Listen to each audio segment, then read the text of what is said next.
Welcome finally to the Mayor's Civic Leadership Academy, the winter 2020 through 2021 cohort. It is really great to be with all of you here tonight. Super excited. So first of all, I just want to say thank you before we get started to everybody. I am fully aware that there is a lot going on right now. For this cohort specifically, you've been waiting a long time to join the Civic Leadership Academy. I know we were set to start in March, but obviously our plans had to change and the world changed. And I know that COVID-19 has been really hard on everyone. I know that it's affected all of our communities and all of our individual lives. And on top of that, I know that we are currently awaiting the results of a very consequential presidential election. And if you're like me, you probably didn't get a lot of sleep last night. So I fully empathize with that. And I really admire all of your patience and resilience and for sticking with this program and joining us tonight, despite all of those things. So again, just thank you so much. And I'm so excited to work with all of you.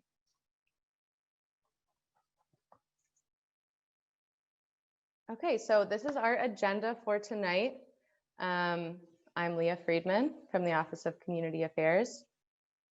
So we'll just run through this really quick. Okay, so from 6 to 7:30, we will have an introduction by me so we can learn all about the ins and outs of the Civic Leadership Academy, kind of what to expect from tonight and from the rest of our sessions moving forward. From 6:30 to 7, we will hear from Mayor Peduto. From 7 to 7:30, we will hear from Council President Teresa Cale-Smith. And then from 7:30 to 8:30, we'll have super short presentations by 311, the Pittsburgh Parking Authority, Clean Pittsburgh Commission, Clean Pittsburgh Commission, the Office of Municipal Investigations, and the Commission on Human Relations. That's a lot of offices, a lot of people. There will be, so all of the names of presenters and any supplemental information can be found on our Engage PGH private page. So don't worry about keeping track of it all as we go along. And one more thing, tonight is going to be a little bit of a marathon. For most sessions and presentations, we will usually have a chance for breaks and things like that, but tonight we just have so much to get through that I don't think we'll have time for a break. So just bear with us, get comfortable. If you have to step away for a second, that's totally fine. Just keep that in mind, that tonight will be long, but we'll try to make it as comfortable as possible. So really quickly, the Office of Community Affairs is the office that puts on the Civic Leadership Academy. I am Leah Friedman. I'm the manager of the Office of Community Affairs, and I've been running CLA for a couple of years now. We also have Giselle Betances with us. She is co-coordinating CLA with us this year. Giselle, do you want to say hi? Yeah. Hi, everyone. Like Leah said, I am Giselle Betances. I look forward to getting to work with you moving through this CLA, and I hope you guys enjoy tonight. Thanks, Giselle. You can follow us on social media for all kinds of updates about really the entire city of Pittsburgh in general. We also have a public agency page on Nextdoor where we post neighborhood-specific announcements on behalf of the city of Pittsburgh. So I do recommend following us on there. And just a little bit of background on the Office of Community Affairs. You can see a piece of our mission statement down there that kind of drives everything that we do, including CLA. We work most closely with the mayor's office to make sure that resident concerns and priorities are heard within the city of Pittsburgh. So that looks like a lot of things, but one of our core responsibilities is attending community meetings in all 90 neighborhoods, creating relationships with our neighbors, within those neighborhoods and making sure that their priorities and concerns are making it to the right place within city government. We also assist with outreach and transparency for many city departments. We work closely with the Office of Management and Budget. We work closely with the Department of Public Works, as well as a number of other departments to make sure that public meetings, community processes, and outreach are running smoothly and reaching its highest potential. And then in addition to those things, we also run 4 programs out of our office. One is City Cuts, which is a free grass cutting program for seniors, veterans, and people with disabilities across the city of Pittsburgh. One is Love Your Block, which is a mini grant program for community groups and neighborhoods. It's $1,500 to do beautification projects throughout the city. We run the Snow Angels program, which is actually launching very soon. This program pairs volunteers with neighbors in need within a 10-minute walk of them to help them shovel their snow on their sidewalks and driveways and things like that in the winter time to make sure that everyone's safe. And then we also run the Civic Leadership Academy, which we will be learning much more about tonight.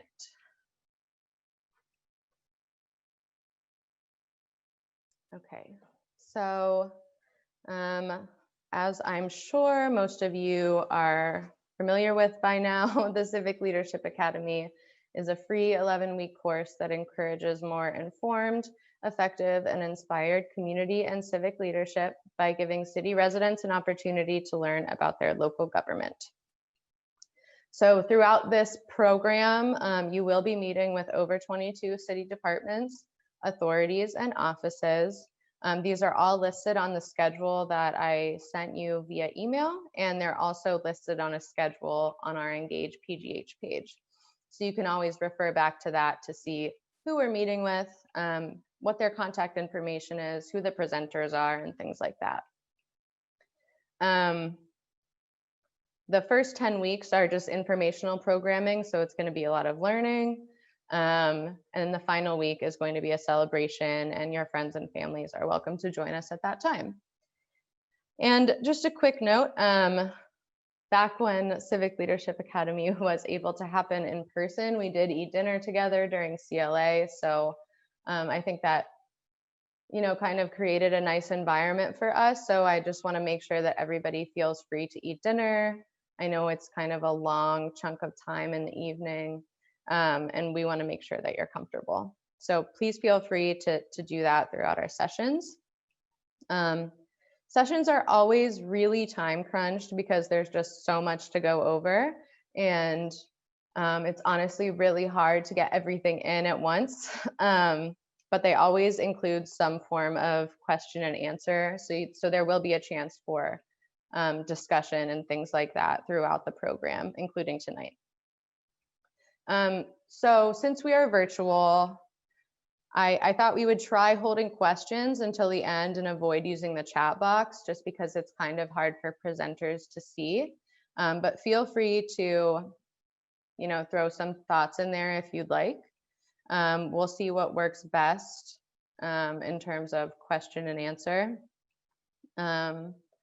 I will say that if any of your questions go unanswered during any session, including tonight, there is a place on the Engage PGH page to ask those follow-up questions, and I can post answers from presenters, and you can also contact them directly, which is really cool. So we want to give you insight into the operations of city government, and we really hope that you will share what you learn here with your neighborhoods.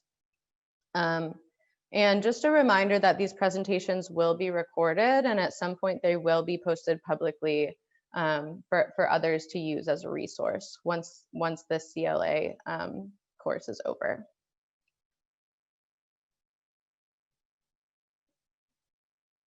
Okay.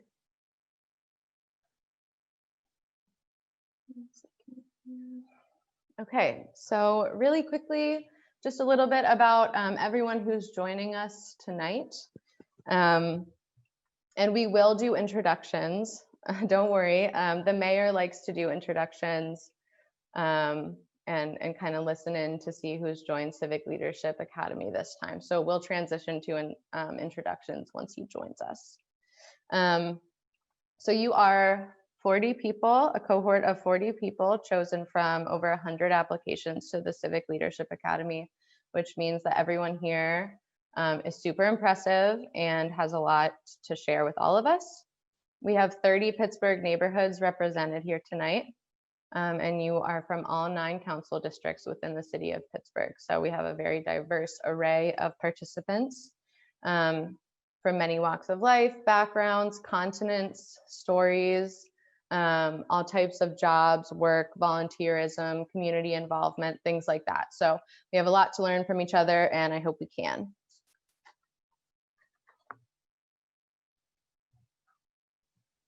So you've probably gotten many emails from me about Engage PGH.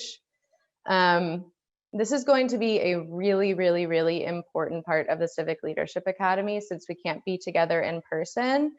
So we really want to make sure that we're signed up, we have accounts, we're added to the Engage PGH private page. That's where all your schedule will live, contact information for presenters, recordings of presentations if you miss anything, supplemental materials and links, documents, anything that presenters reference, that will all be posted on Engage PGH for you to have. So if you have not been able to create an account, just please reach out to me and I'm happy to help you set that up. It's really important that we're all on there and we can connect with each other through that. So again, just please participate. There will not be a lot of time for discussion during sessions between each other. But I think that Engage PGH will help connect us. And again, any questions that aren't able to be answered during sessions can be followed up on via Engage PGH. I will be monitoring the site pretty closely throughout the program. And I do hope that everyone takes some time every week between sessions to just participate. There are prompts on there that ask some questions, and then you can also start a conversation with your cohort or ask a question directly to me. So it's a good place for conversation in that way.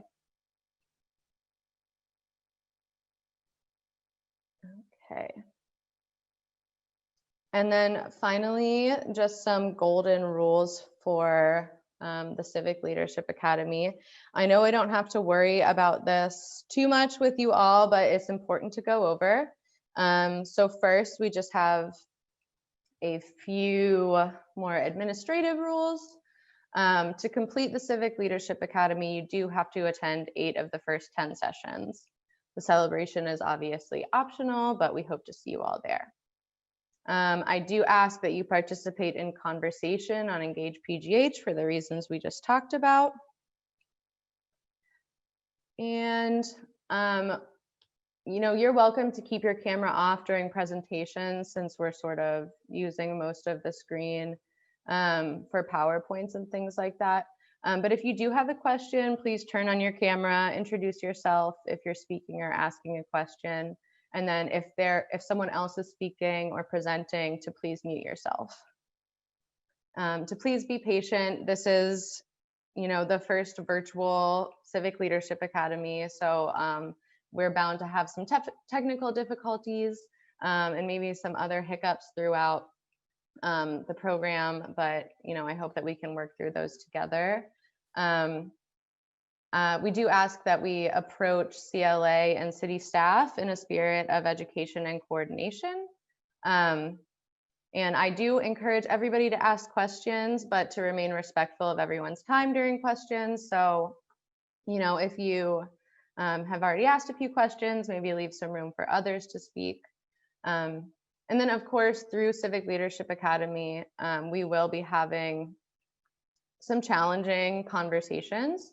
And we should expect there to be some differences and challenges throughout those conversations.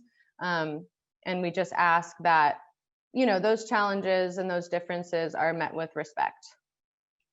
And then finally, of course, a chance for constructive feedback will be provided at the end of the program. But if you have any suggestions for me or want to reach out privately, not through our Engage page, please feel free to do that. I am more than happy to talk with you and try to improve the experience for everybody involved.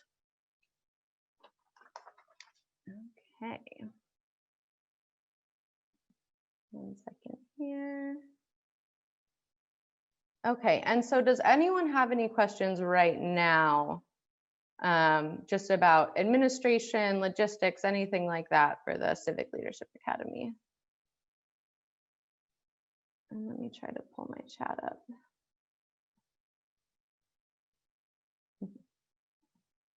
And you can just go ahead and call out if you have questions at all. Will presentations be recorded? Yes, presentations will be recorded. And they will be posted on Engage PGH privately for the rest of the class to see if we miss, if you miss a class or something like that, you'll be able to catch up by watching it. And then the entire Civic Leadership Academy program will be posted publicly on the City of Pittsburgh's YouTube channel so that others can use it as a resource to learn about the City of Pittsburgh. So great question. Yes, it will. Okay. Well, I think we can get started then if we're done with questions on introductions. And I think the easiest way for me to do this is call on participants from our list, and we can just go down and introduce ourselves. During introductions, if you could just say your name, the neighborhood where you live, and why you applied to the Civic Leadership Academy. All right, it looks like first, Allie.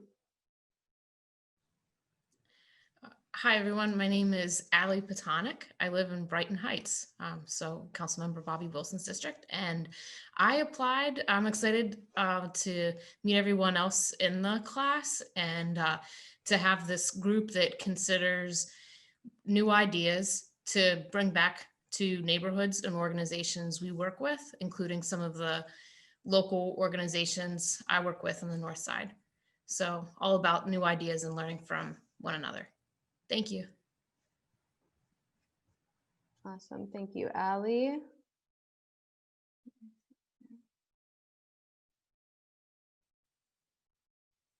Amanda Primrose.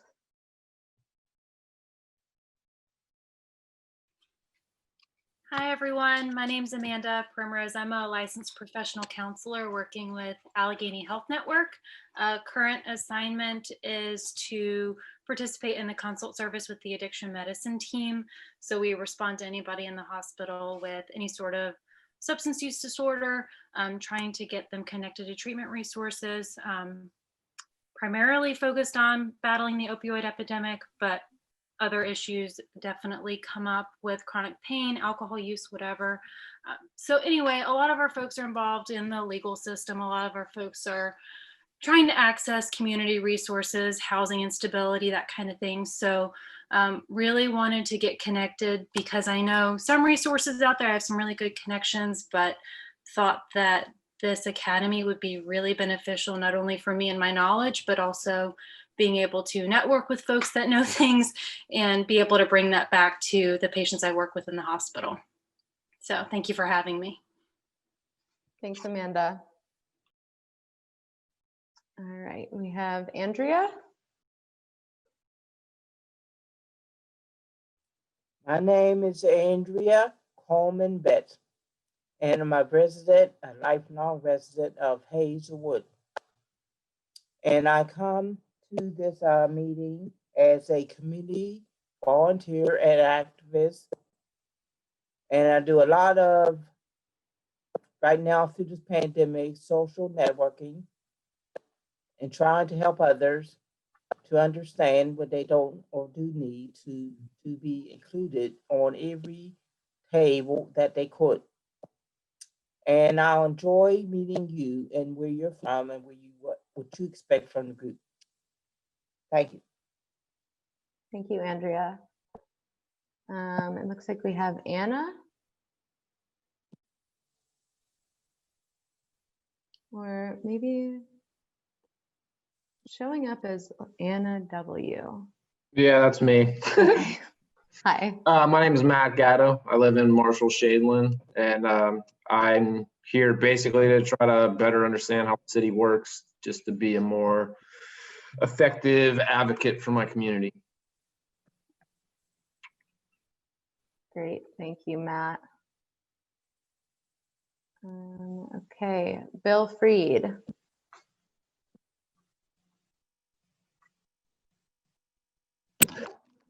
Sorry, I'm sitting outside enjoying this beautiful night.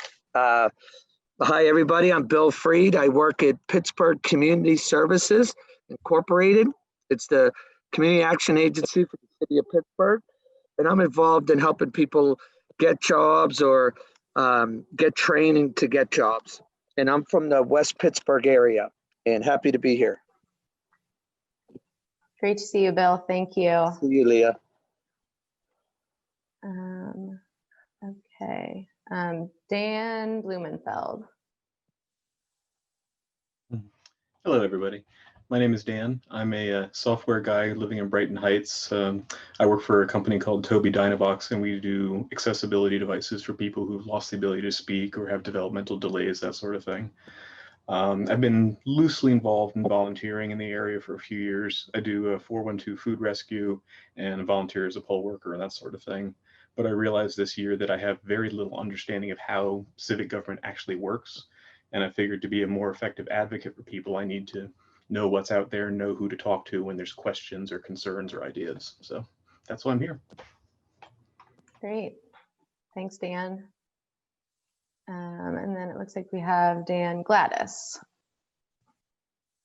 Hi, everyone. I'm Dan Gladys. I live in the South Side Slopes. I'm excited to participate in the Civic Leadership Academy and make great connections with folks and learn more about how the city works because I care deeply about my neighborhood.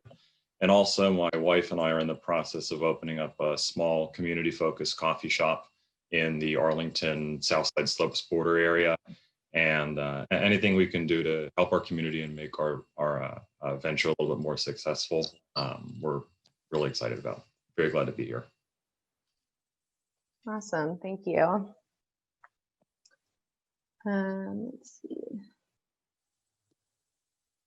Darrell Brock. Hey everybody, I'm Darrell Brock. I was in Northside, now in Millville. I was in Northside at the time I applied for this. Yeah, I'm interested in the Civic Leadership Academy, basically for a lot of reasons that were already said. I want to be more part of the community, trying to learn more about how to better serve it. I used to work for the City of Asylum in Northside for about 2 years or so. So I like to, learn more about the system so I can continue to make a difference. Thanks. Thank you. Great. Let's see, we have Dwayne. Good evening, everyone. My name is Dwayne Barker. I reside on the north side, Perry Hilltop to be exact. Daniel LaBelle was my representative. I signed up for this because I want to gain more knowledge about what's going on in around the city, but also to network. I've heard a couple awesome people doing some awesome things, so I look forward to connecting with you all. Great, thank you. Thanks, Dwayne. Jacob Williamson. Hi, everybody. My name is Jacob Williamson. I live in Crafton Heights over in District 2. And the reason I'm here is I know that there's a lot that I don't know. And as cheesy as that might sound, I want to be a good neighbor. I want to learn how I can best give back. And I think being a part of this is going to help me do that. Great. Thank you, Jacob. I think so too. James Bryant. Hi, I'm James Bryant, and I reside in the Point Breeze area. And I signed up to really learn more about the city, the operations, the way, the inner workings and how things work, and also to network and also to learn how I can learn these additional skills and understanding about the city and use it and apply it in my neighborhood. Great. Thank you so much. You're welcome. Nice to meet you, James. Karen. Hi, my name is Karen Gardner. I'm also in Point Breeze. I am interested in joining because I work in state advocacy and have been really interested in getting more involved in everything going on closer to home. So thanks for having me. Of course, glad to have you. Kathleen Raddock. Hi everyone, I'm Kathy Raddock. I live on the south side. I've lived on the south side for about 3 years now. Before that, I lived in Swissvale for a very long time. So personally interested now that I'm a city resident, just learning more about city departments and being better informed and just getting more involved in the community. And then in February, I started working at Oakland Planning and Development Corporation. So very interested to learn more that'll help me with my job and connecting with the community in Oakland as well. Thanks for having me. Great, thanks for being with us. Yeah, we work with OPDC a lot, so I'm sure we'll see more of each other. Kimberly? Hi, I'm Kimberly Redding. I currently reside in the Northside neighborhood called Allegheny West. I work in the nonprofit sector as a marketing and fundraising professional. So giving back to the community is something I've always felt very passionately about, and it just transferred into my career. So I really hope that this academy, fosters personal growth, and I'm looking forward to networking with everyone and looking to continue to make a difference in any way I can. Nice to meet everyone. Nice to meet you too, Kimberly. Kyle Gracie.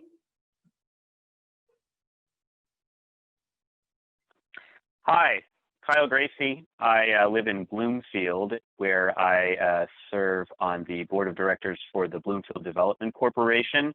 And through that, I've gotten to know some parts of how the city functions, but didn't feel like I had a complete picture of how things work. So part of what I'm looking for here is a more comprehensive understanding of city government. Great. Thanks, Kyle. Larry Sims. Thank you. Larry Sims. I live in the Strip.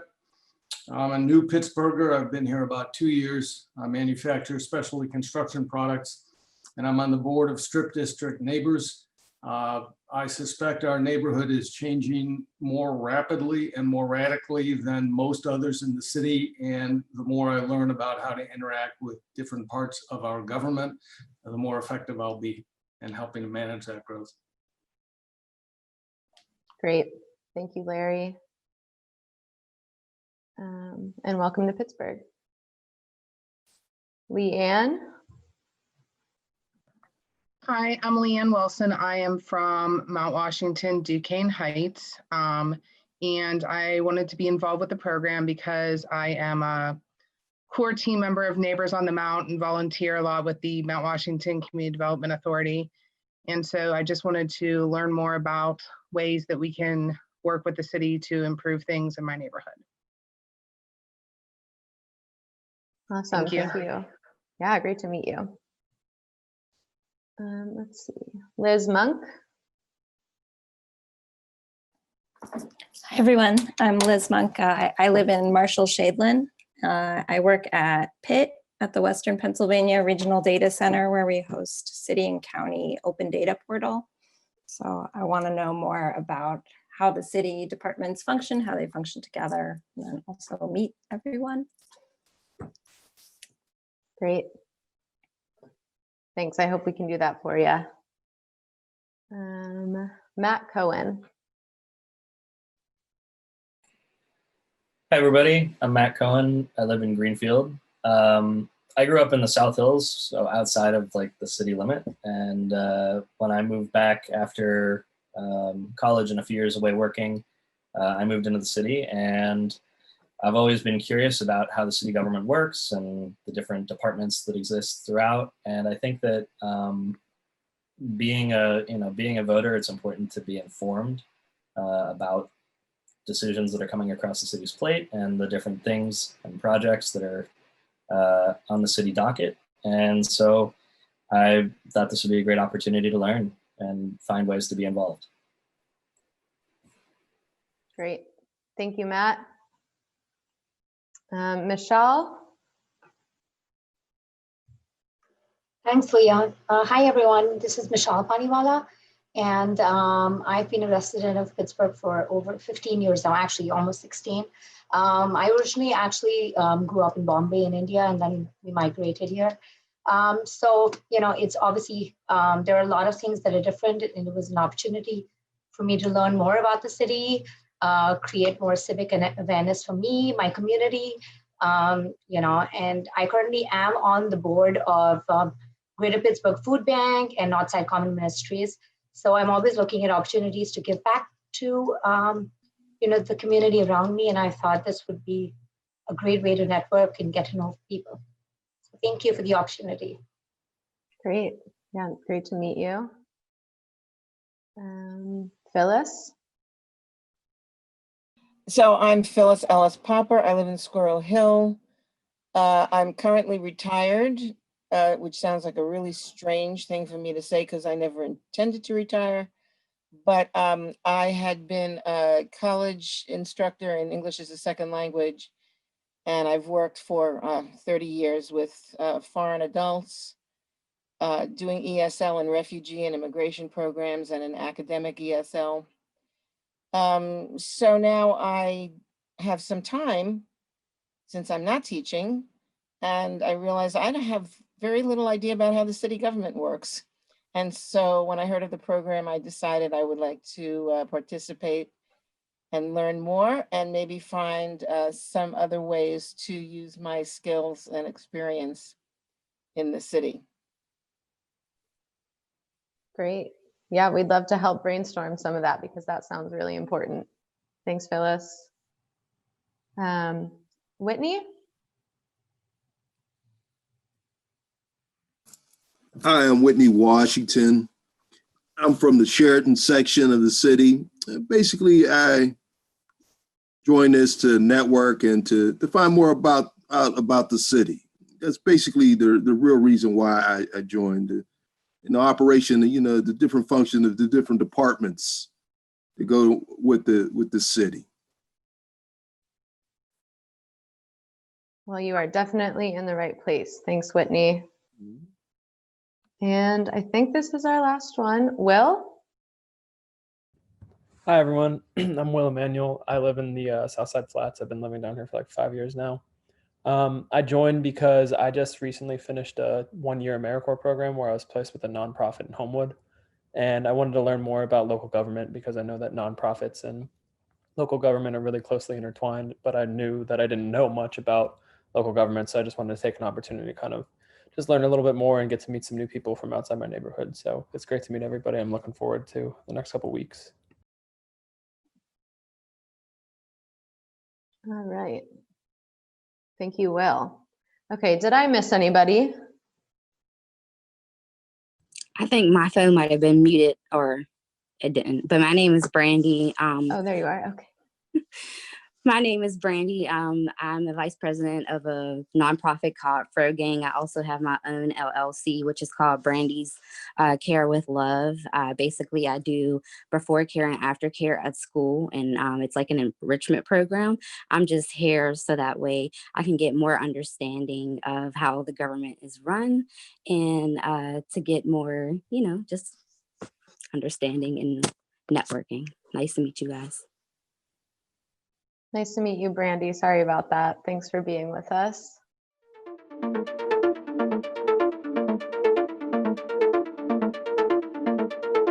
Well, I saw that Mayor Peduto was able to join us during our introductions.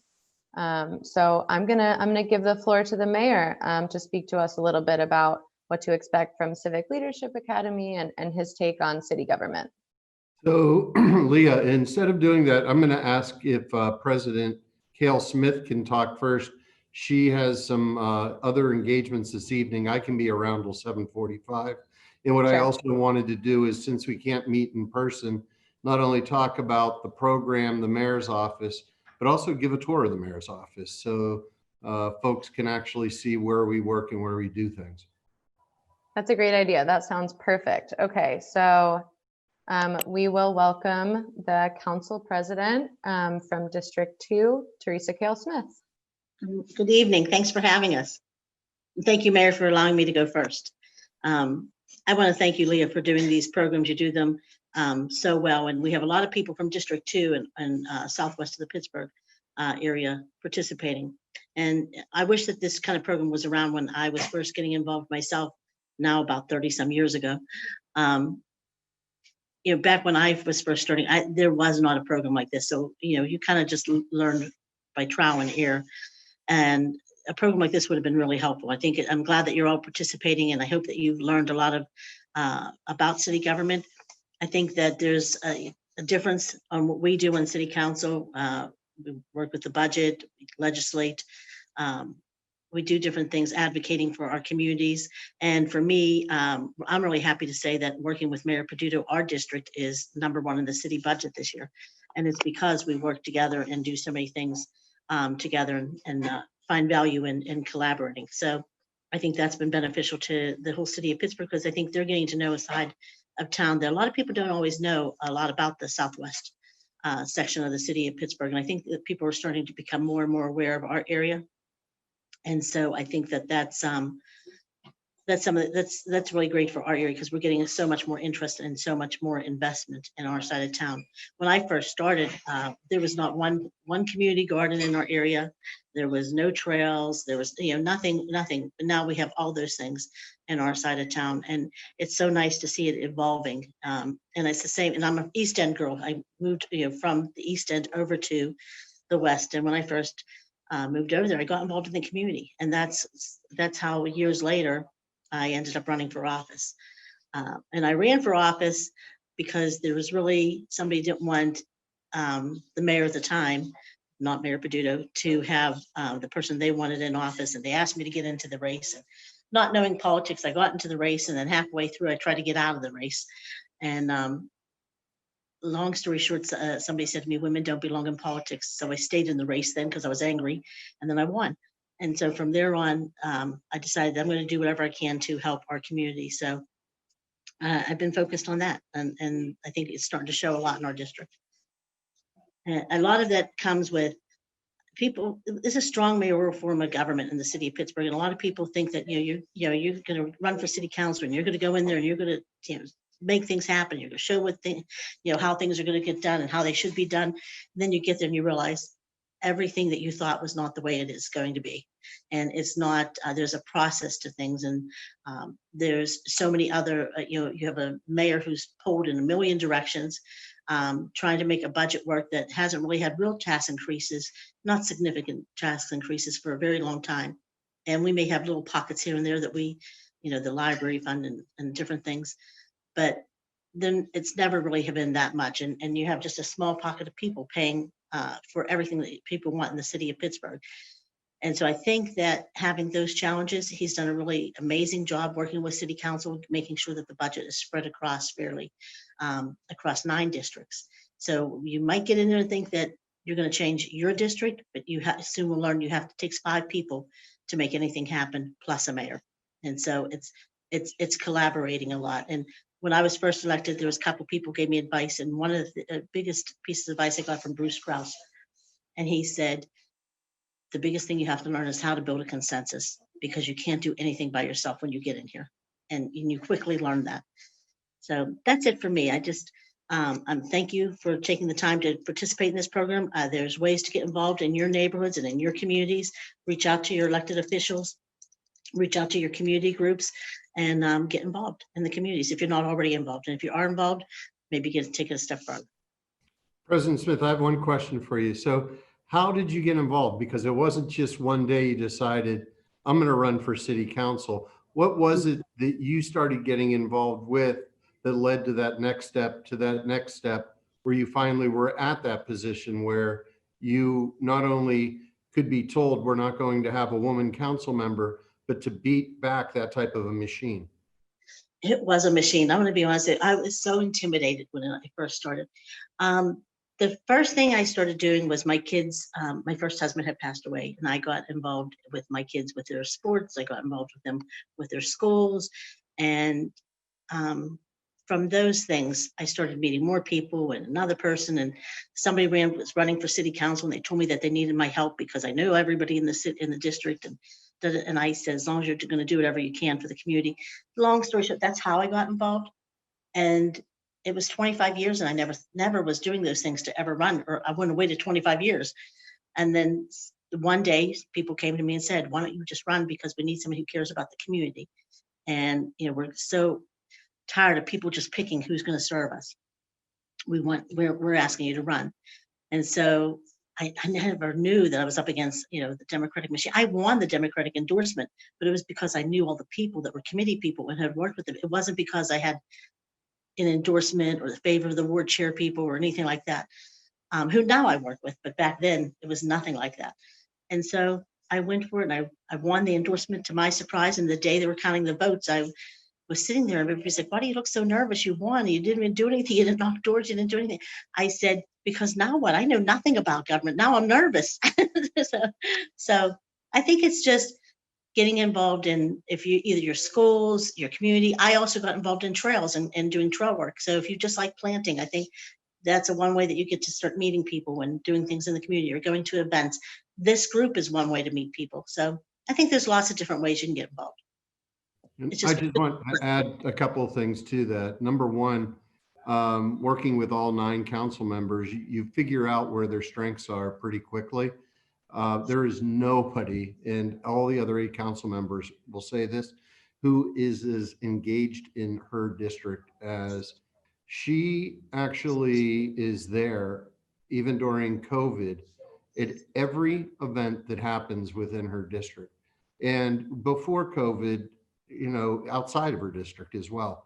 And the second thing about it, and I would say is why she's the president, is she's always looking to build the bridge. She's never the one who looks to pick the fight. She doesn't like fights. And even when I ran in 2007 and I was up against Luke, I made those horrible, horrible calls to every committee person trying to get support. And it was pretty much click, except when I called Teresa, and she was the vice chair of her ward back then. She goes, I've been wanting to talk to you. And she's there. I have a lot of questions about what it is that you'll do for the West End, because we're getting nothing out here. And I never forgot that for 2 reasons. Number one, it wasn't about what are you going to do for me or a job or something like that. But number two, it was at least being open to at least hear me out, even though I was the underdog. And I've always appreciated that about you, Teresa. Thank you. I always appreciate that you know about our district. So. All right. Well, thank you, Councilwoman Smith. Thank you, Mayor, for allowing me to go first. Really appreciate you stopping by tonight. Thank you. Stay safe. Good luck, everyone. Stay in touch. Okay. So now my turn, Leah? I think so. Okay, and again, thank you for running this program again this year. You guys are going to get to know Leah pretty well. You're going to get to like Leah a lot. And, I've been able to be this introduction meeting. It's kind of hard with COVID, but at that same time, you don't have to try to come downtown and park and everything else. And I'm not going to take away from the secret tour of the mayor's office. So you're going to have to work with us. There's going to be James Hill, who's my right arm, basically carrying this little notebook around and trying to use it as a TV camera. But before we get to that, and then I want to keep time open for Q&A. And Leah, what's the next after me? What time are we going towards? We're aiming for 7:30. Okay, I'll keep it within about 20 minutes or so, tour and little talk, and then open it up for Q&A. Perfect. And, if we go a little bit over, just apologize to who else is out. So why this program was created? Because everyone has really great ideas, and there's an opportunity to really be able to steer your city government, even if you're not one of the 9 members of council, the city controller, or the mayor. And what it requires is, as Teresa said, number one, consensus building. You can't do it alone, and you can't do it as sort of just with the knowledge that there's a better way. You need to build that coalition. But number two, the most important thing is knowledge. And the best way to have knowledge is to get a behind the scenes look at how the things operate, how they're being done now, and then being able to come up with a better way. I always tell people, the potholes will not always be patched, not all of them, ever. Like, don't expect that. That's why God created heaven, but we can do a better job in the number of potholes that we patch. We can do a better job on the amount of time it takes from a call to come in till that asphalt is being put into that hole. We can do a better job just by simply squaring a hole and using a sealant so it doesn't become a pothole again next year. And these best practices get studied by cities, not only across this country, but around the world. And a lot of them come from staff, but a lot of them come from people with expertise in different areas. It's really important to understand about government. It's risk averse. We do things to minimize the amount of risk instead of being able to grasp the greatest amount of change. So where ideas come that aren't risk averse, they come from entrepreneurs and other types of thinkers that are outside of city government who can show us different ways to be able to do something using a new strategy to solve an old problem. And there's countless examples over the past 7 years that I could give you about that, but I won't bore you. My job is, as my brother once told me, he said, Bill, the British have a pretty good system. They've got a king and they've got a prime minister. The prime minister is the one who gets everything done, and the king goes and cuts a bunch of ribbons. Your problem is you want to be both. And it took me a number of years to actually understand what that meant. I hire a chief of staff.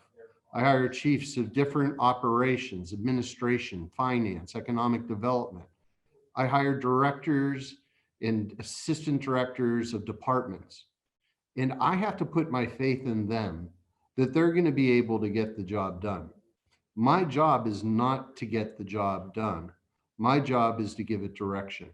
And when it comes to those times when it's a left or right, a yes or no, I have to be insistent and confident that the information that they've given me will lead to a good decision for the city of Pittsburgh. And it may go beyond a little bit of ribbon cutting, but it doesn't get into the weeds of what a chief of staff does, or a deputy chief of staff, or a chief operations officer.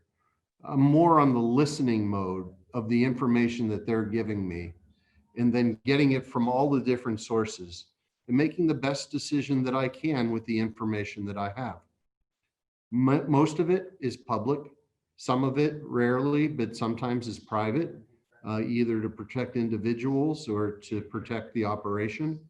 But it is on a constant basis, not just once a week or twice a week. It's about 4 or 5 times a day, where you're changing direction and going from looking at how to create a green infrastructure within the city of Pittsburgh to what our policies should be as we're putting somebody who's handcuffed into the back of a police car, to working to assure that there is or won't be lead in our water system. And it's sort of like having a cable television set with 5,000 channels in which you're constantly changing the channels. And no, you're not an engineer. And no, you're not an economist. And no, you're not an attorney. But you better know how to talk with all of them and to be able to work with each of them so that they don't have to translate to you what they're trying to do. And then to make the best decisions that you can under a system that is basically 3 E's. What is the most efficient system? What is the most equitable system? And what is the most effective system? And those systems are policies, they're programs that are created. And then you got to get really good at stealing. stealing really good ideas from other cities, because you're not the only one doing it and you don't have to invent the wheel.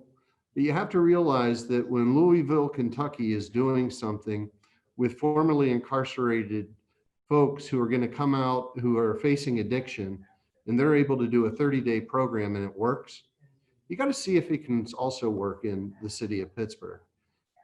You got to look at what South Bend, Indiana had done when it came to stormwater management and working with the University of Notre Dame, and being able to recognize that you can put sensors in the pipes and flow the water, because a storm doesn't dump all at once over an entire city. It rolls along, and you don't have to put in new pipes if you're managing the water that's already in them. Or you look at what Kansas City did, and you never even let the water get to the pipes because you build green infrastructure and you build a system that's more like a sponge than a funnel. That's the mayor's job. It's to learn, it's to listen, and then when necessary, to make the call. You're sort of the general manager, as your staff are the players and your administration are the coaches. And you put together that team that you trust in order to be able to do it. I'm blessed, and you're going to get to see and meet and talk to directly most of the top administrators. And our administration is the most diverse administration the city of Pittsburgh has ever had. The majority of our administration are women. The number of minority leaders is over the city's population. We have about 1/3 of our leaders are African American, around 4% Asian, and 3% Latino. The LGBT community is recognized in the leadership of every single department, including our police department. And we also have the most talented administration that we've also had. So by widening the scope on the candidates that you are choosing from and giving everyone an equal opportunity for a leadership position, and not just picking people who worked on your campaign or wrote checks to your campaign or their crazy cousin Jimmy, you're able to actually create a very professional working environment that people want to be a part in, and will travel all over the country, and in fact, all over the world to be a part of. So that's sort of the administration in 5 minutes. I'm going to get James off the phone with his friend and have him come. Here. It's your sister? Yeah. Here, come on, say hi to people. Here, I'm going to let James introduce himself to you too. My nephew. Yeah. Oh, hey. Hey, guys. Really nice to see you, little guy. He did have fist bump. All right. All right. Hold on 1 second. I'll talk to you later. James Hill. What am I doing? You're going to say who you are, how you got here. Do I have to? Yep. And what your job is, because people want to know behind the scenes. Hi there, folks. My name's James. I'm the mayor's executive assistant. Chris is here, employees as well. It's going on 6 years, I want to say. I think it's been 2 years. That's right. I always say that, by the way. I first met the mayor way back when I was in high school. I was a student at alma mater, her we cherish, rest in peace, Dear Shenley High. Way back in the year 2008, 2009, there was a lot of reorganizing going on in the schools. Shenley was slated for closure. A bunch of us students very much didn't want that to happen. We fought a very hard battle. The mayor, who was on council at the time, was originally very supportive of saving the school. Nonetheless, the effort failed and the school board did act, but that's when I first kind of got, interested in the concept of politics, because, you say you don't really notice it until it affects you at the local level. Here I saw a school that I very much cared about, that I thought was a great place for a lot of children, was on the way out for what I still defend as seemingly no good reason. So I first met the mayor way back then. We kept in touch over the years. I went to Point Park University, where I actually studied journalism. I used to say back then I wanted a job that paid slightly less poor than journalism did. So I said, why not public service? These days, I think to some extent I dodged a bullet with all the, I won't presume your political leanings, but everything, about the president and so forth, and just how the news is treated in general. I like to think to some extent I dodged a bullet with going into politics, but I kept in touch with the mayor for years. I was really thinking at the end of college, I wasn't sure about journalism anymore. I still think I had a heart for civics and education and our schools and everything. So I said, I think I actually called 16, I don't remember, but Kevin Eklund. Kevin at the time, who he knew, they say you talk to a couple people, one thing leads to another. A couple coffees later, the mayor said, why don't you come on? And this was, I think, a year and a half into your first term. Corey was when Corey moving to the union. Yeah, that's when Corey Buckner, who was my predecessor, moved to SEIU, and I became the mayor's executive assistant. What that entails, anything and everything under the sun on any given day. It changes rapidly depending on the hour. I always say it's drifted a lot just because we don't really see people anymore. But the bulk of it was, when you're mayor and you're out and about, everybody wants something, and it's impossible for one person to keep that all in your head or then source it out to where it needs to go. So for a while, the bulk of it was when we're out and about and people want everything from the mayor, I try to take as much of that information as I can home. And then we divvy it out to the various city departments. It's mayor, I've had a problem with this house for 30 years, it needs to be torn down. Can you help me out with it? I take it back, I'd write their number, talk to PLI, et cetera, and so forth. These days, it's anything, everything, special projects and such. Leah will tell you, I rule Christmas at the city county building with an iron fist. So, I enjoy little stuff like that. So I get to do all sorts of special projects that interest me. So getting a city decorated for Christmas, all that stuff. I do a lot of social media these days with our assistant communications director, Molly. So it's really a little bit of everything, we get advance work when we're going to events. Who are we? Where are we? Who needs to be there? How are we talk to? What's the door? With my mayor's other assistant, Haley, who's going to talk to you. We contracts, deeds, things like that, everything administrative wise that has to go through government that never gets to stop, just because things are stopped. I think the funniest thing we found is how many things in government still need to be physical pieces of paper during COVID. So me and Haley have been set up here at chat with the mayor for a while to make sure your money keeps coming to you through your services for contracts, deeds, services, et cetera, that we have to execute and so forth. So that's the bulk of it. I know you're Haley and talk for a few minutes. I kind of explained what I do, but No, you do all the. You got the inside stuff compared to James outside. I'm Haley. You can mask off. I got mask on. Yeah, let me get my mask. Hi, I'm Haley. My title is Special Assistant to the Mayor.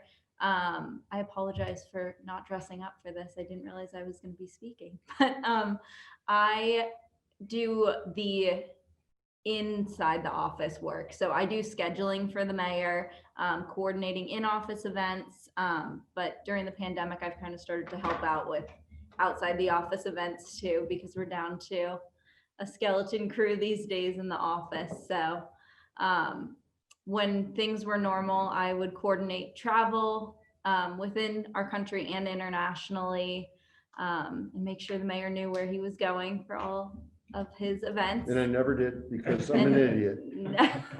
It's a lot of work, but but it's a good time. And I am a little bit newer than James here. Yeah. So How did you get here? I was an intern in the mayor's office, and from there took on a full-time position about a year and a half ago. So Been a year and a half.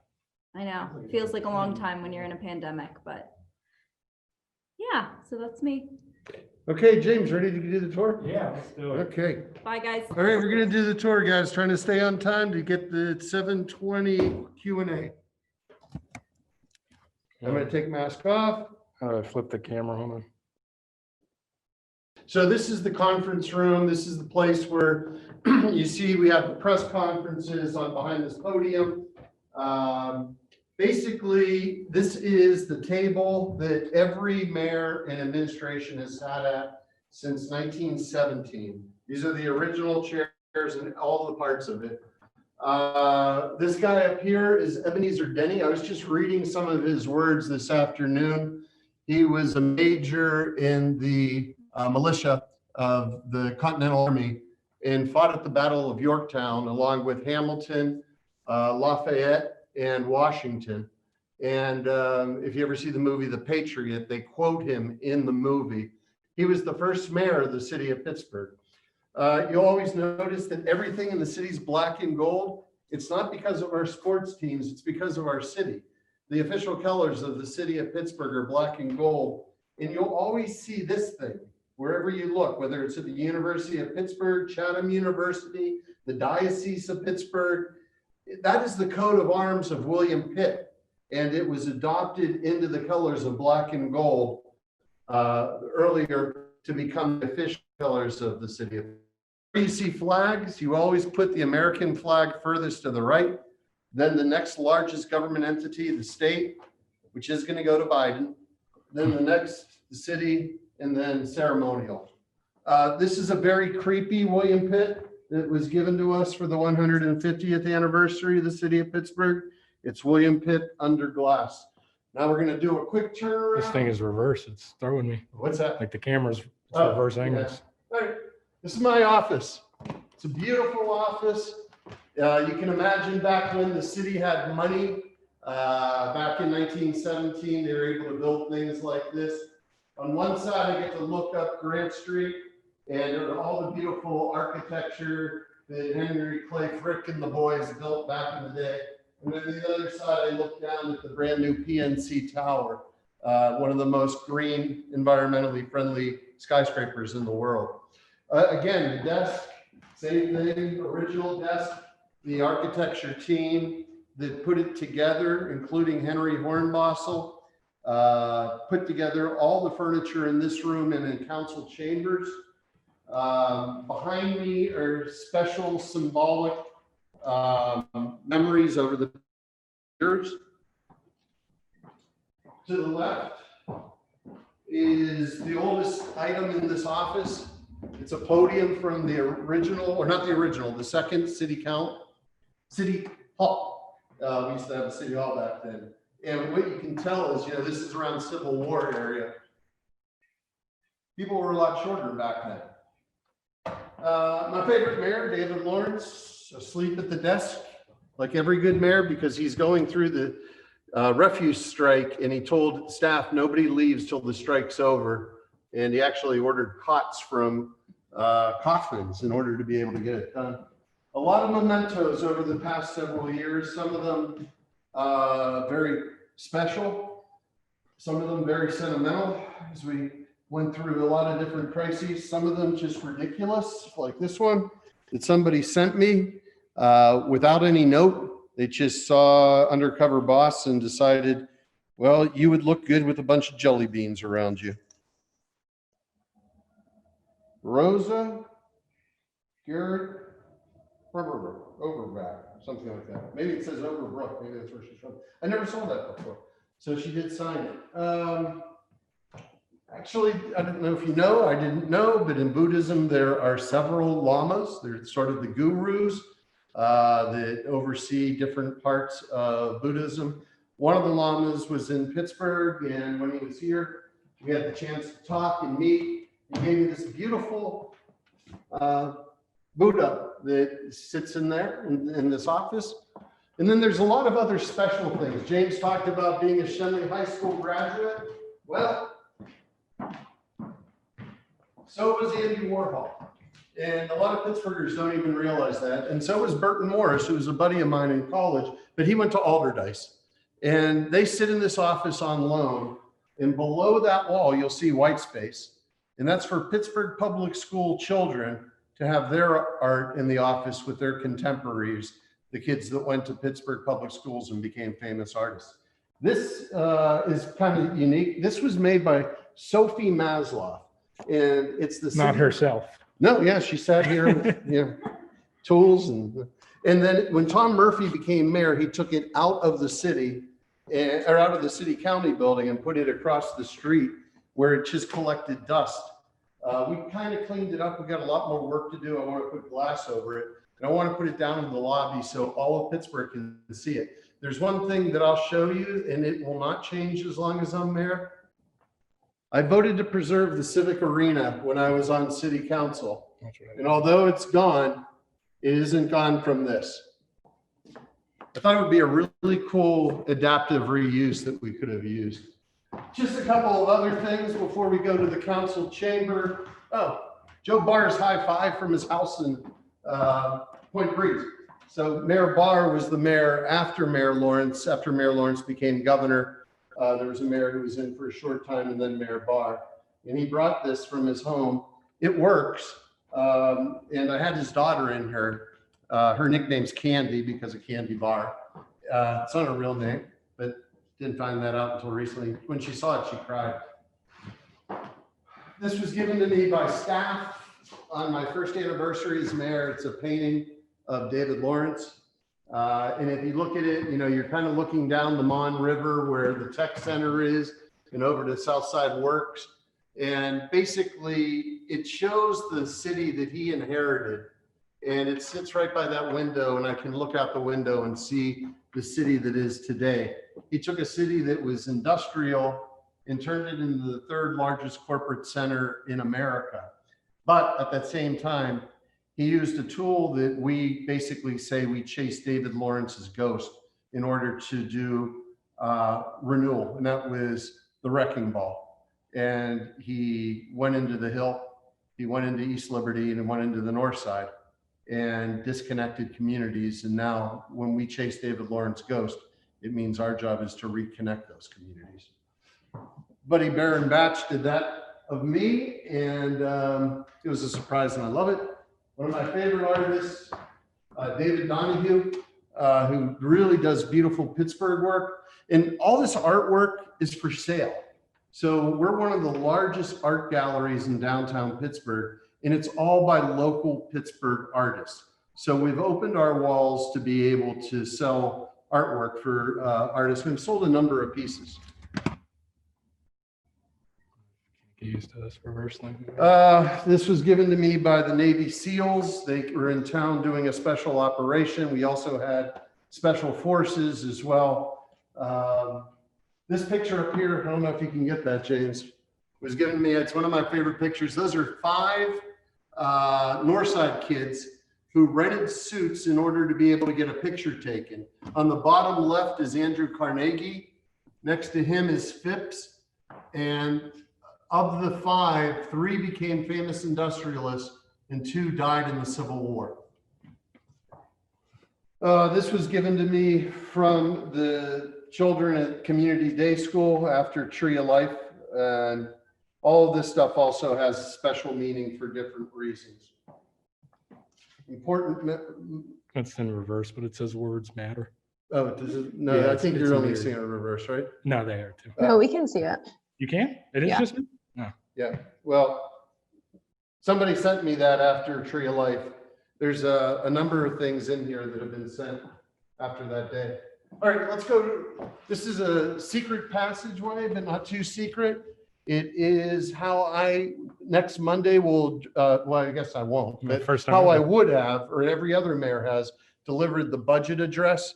And you're going to be working with the budget office and finance during the budget process. And you'll have interaction with some really cool tools that will be able to show you where every cent of your tax dollars go. And also a new tool that we'll be introducing in a couple of weeks, which will be able to let you create, how do you finance a city? Do you create a property tax on nonprofits? What would that create? Then maybe you lower the property tax, or maybe you lower the wage tax. And by doing all these different simulations, how you can finance a city. And we're going to have a real big conversation about that next year as we get through this crisis year of our budget. So come on in this way. It's really cold if you haven't been in here. Oh, it's really cold. I told you it was Wow, freezing it's in like here. 20 degrees in here. I turned the heat on. How's it look on there? Nice. Although it just told me my internet connection is unstable. So I'm not Okay. sure how far from Yeah, that James, we just lost you for a second there, but you're back. Okay, we'll show this. we can't drift too far from this wall. You'll see this everywhere in this chamber. Again, it's the seal of the William Pitt family, which has become the seal of the city of Pittsburgh. And you'll notice the checkerboards, the castles, the eagles all throughout. You can't see it from here, but can you get the ceiling? Yeah, you can see it pretty well. In the names of the ceiling are the mayors for the first 100 years. And it starts down at the one end with Ebenezer Denny, and it ends on this end with Mayor Armstrong. And then the other mayors are along the walls for the next 100 years. In the wreaths are all of the townships and boroughs that were annexed in order to create Pittsburgh. Lawrenceville Borough, Oakland Township. They were all their own separate. Allegheny City, the entire north side, had their own borough councils and managers, and slowly over those first 100 years, they were annexed in order to be able to create the city. We haven't had any annexation since the 1950s, when the parkways were built and the people moved out to the suburbs, and where it used to be during World War II, 72% of the population of Allegheny County lived in the city of Pittsburgh. Today it's 27. Really easy to remember, 7 and 2. So this is the council chamber. Do you have your keys with you? Yeah, they're on my desk. I'll grab them. Yeah, I'll get it. You want to get ready to turn on the light and show them the secret door? Explain the secret door to them. They were saying this is a secret door. There's a trio of doors in this space. So you can tell that there's something very different than those. Yeah, like this one. Building's built in 1917. You know what they don't have in 1917? Credit cards, because they were smart. No, they didn't have credit cards. So when people came, they used the cashola, and they would leave the cashola here, and the mayors would take it home with them. No, what would happen is they put it in this vault, fireproof vault, and keep it safe. Now we use it for all my crap and James's house, Christmas decorations, and plastic cups that we got to get recyclable cups too. Oh, okay. And then the real secret door. Okay, screw it. True story on Mayor Pete Flaherty's swearing in day. His youngest son went into the vault and his older brother locked him in, and he was stuck in there for hours. So this looks like wood, right? But it's steel, it's metal. And it's not a closet. It's the bat escape. And it's even painted in that Batman green from the 1960s. And basically what it is it's a way to be able to go from my office down to the public safety director's office. I rarely ever use it. He uses it much more for when he comes up for meetings. But what it really is that it's an elevator shaft where the elevator got stuck on the second floor like 50 years ago. Instead of repairing the elevator, they just built this, and the elevator's still down on 2, just sitting there. Got the button too still. If we ever have enough money, oh yeah, ding, ding, where's the elevator? Come on, elevator. You should do your Q&A. Yep. All right, let's go back in the office or conference room. I'll let James lock up everything.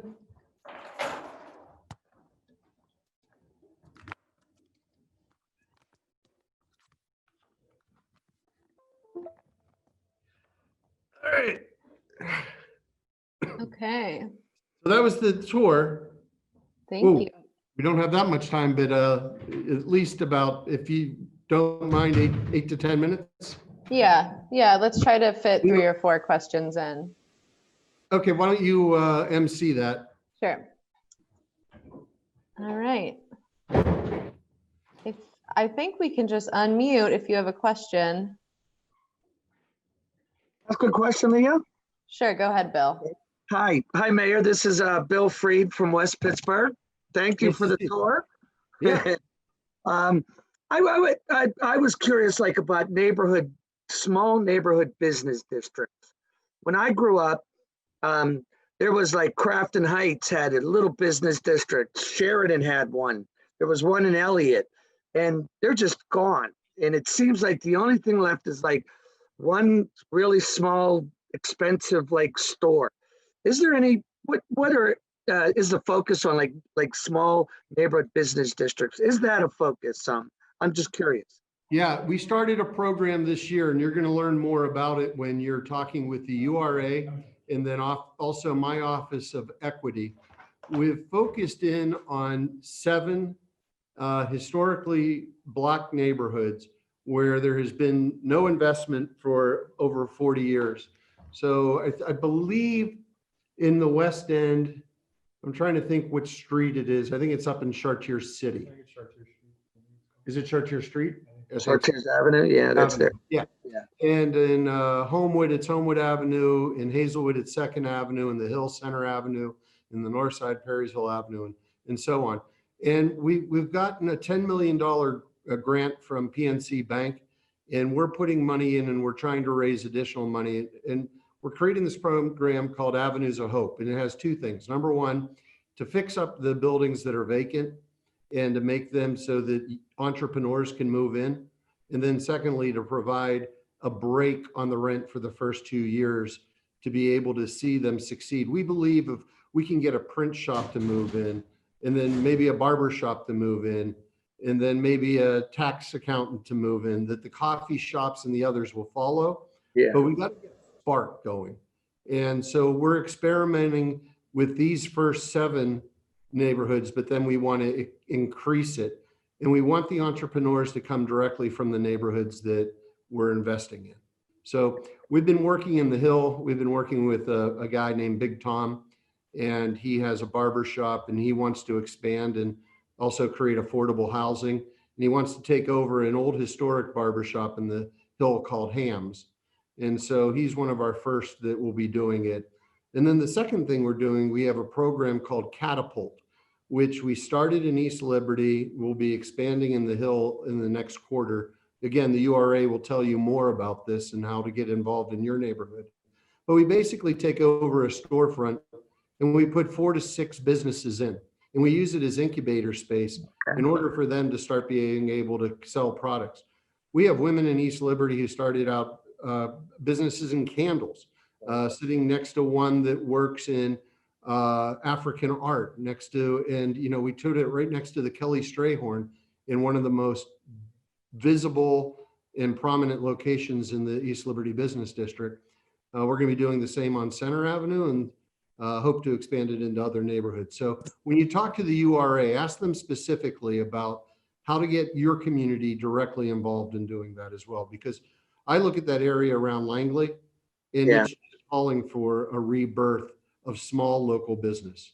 The Family Dollar's nice, but that's not what Sheridan's about. It was always small local businesses. Right. Thank you. Yep. Thanks, Bill. I would like to ask a question. Sure, go ahead, Andrea. This is Andrea from Hazelwood, and I have here in my hand an email called the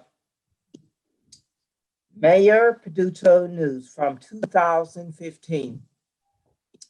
And it states that there has been a committee named My Brother's Keepers. Do you go back and still do those committees, or do you move forward? Did you understand? Yeah. We were one of the early adopters of My Brother's Keeper. It was a program created by President Obama that focused in on young men of color. And instead of just having like a program that was punitive, it looked for ways to provide opportunities. So that program is still active in the city of Pittsburgh. It is being led through my office by a man named Josiah Gilliam. And Josiah's role is to not simply try to run a program through the city, which we're doing. And we launched a new program called Rec to Tech, where young kids are being given the opportunity, instead of playing sports after school, we're using our rec centers to teach them coding, to teach them how to take a computer apart and rebuild it. And like one mother said to me, my son is excited about going to this as he is football practice. But to empower the organizations that are already on the ground, the nonprofits that are already in the neighborhood, to do more. So we're proud to remain a member of My Brother's Keeper. It's national still, and we're looking for partners, especially in the nonprofit world, to be able to provide resources to expand programs that they already have. And you're saying that you have to contact Josiah Gilliam. Mm-hmm. Thank you. Yep, and Leah will send you his phone number and his email. Yep, I will get you in contact with him, Put you in Andrea. direct contact with him. Yep. Mhm. All right, I think we have time for one more, if that's okay. Brandy? Yes. Hi, Mayor. I have a question. I'm not sure if you'll be able to answer this question. I live in the borough of Mount Oliver, and I'm having trouble finding assistance with getting some roof help. Like, because I live in the borough of Mount Oliver, every time I try to find assistance, it's always with the city of Pittsburgh, and I can't find anything for, assistance in the borough. I don't know if you can point me in the right, direction.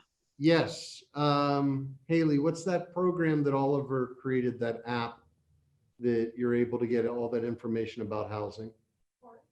What's it called?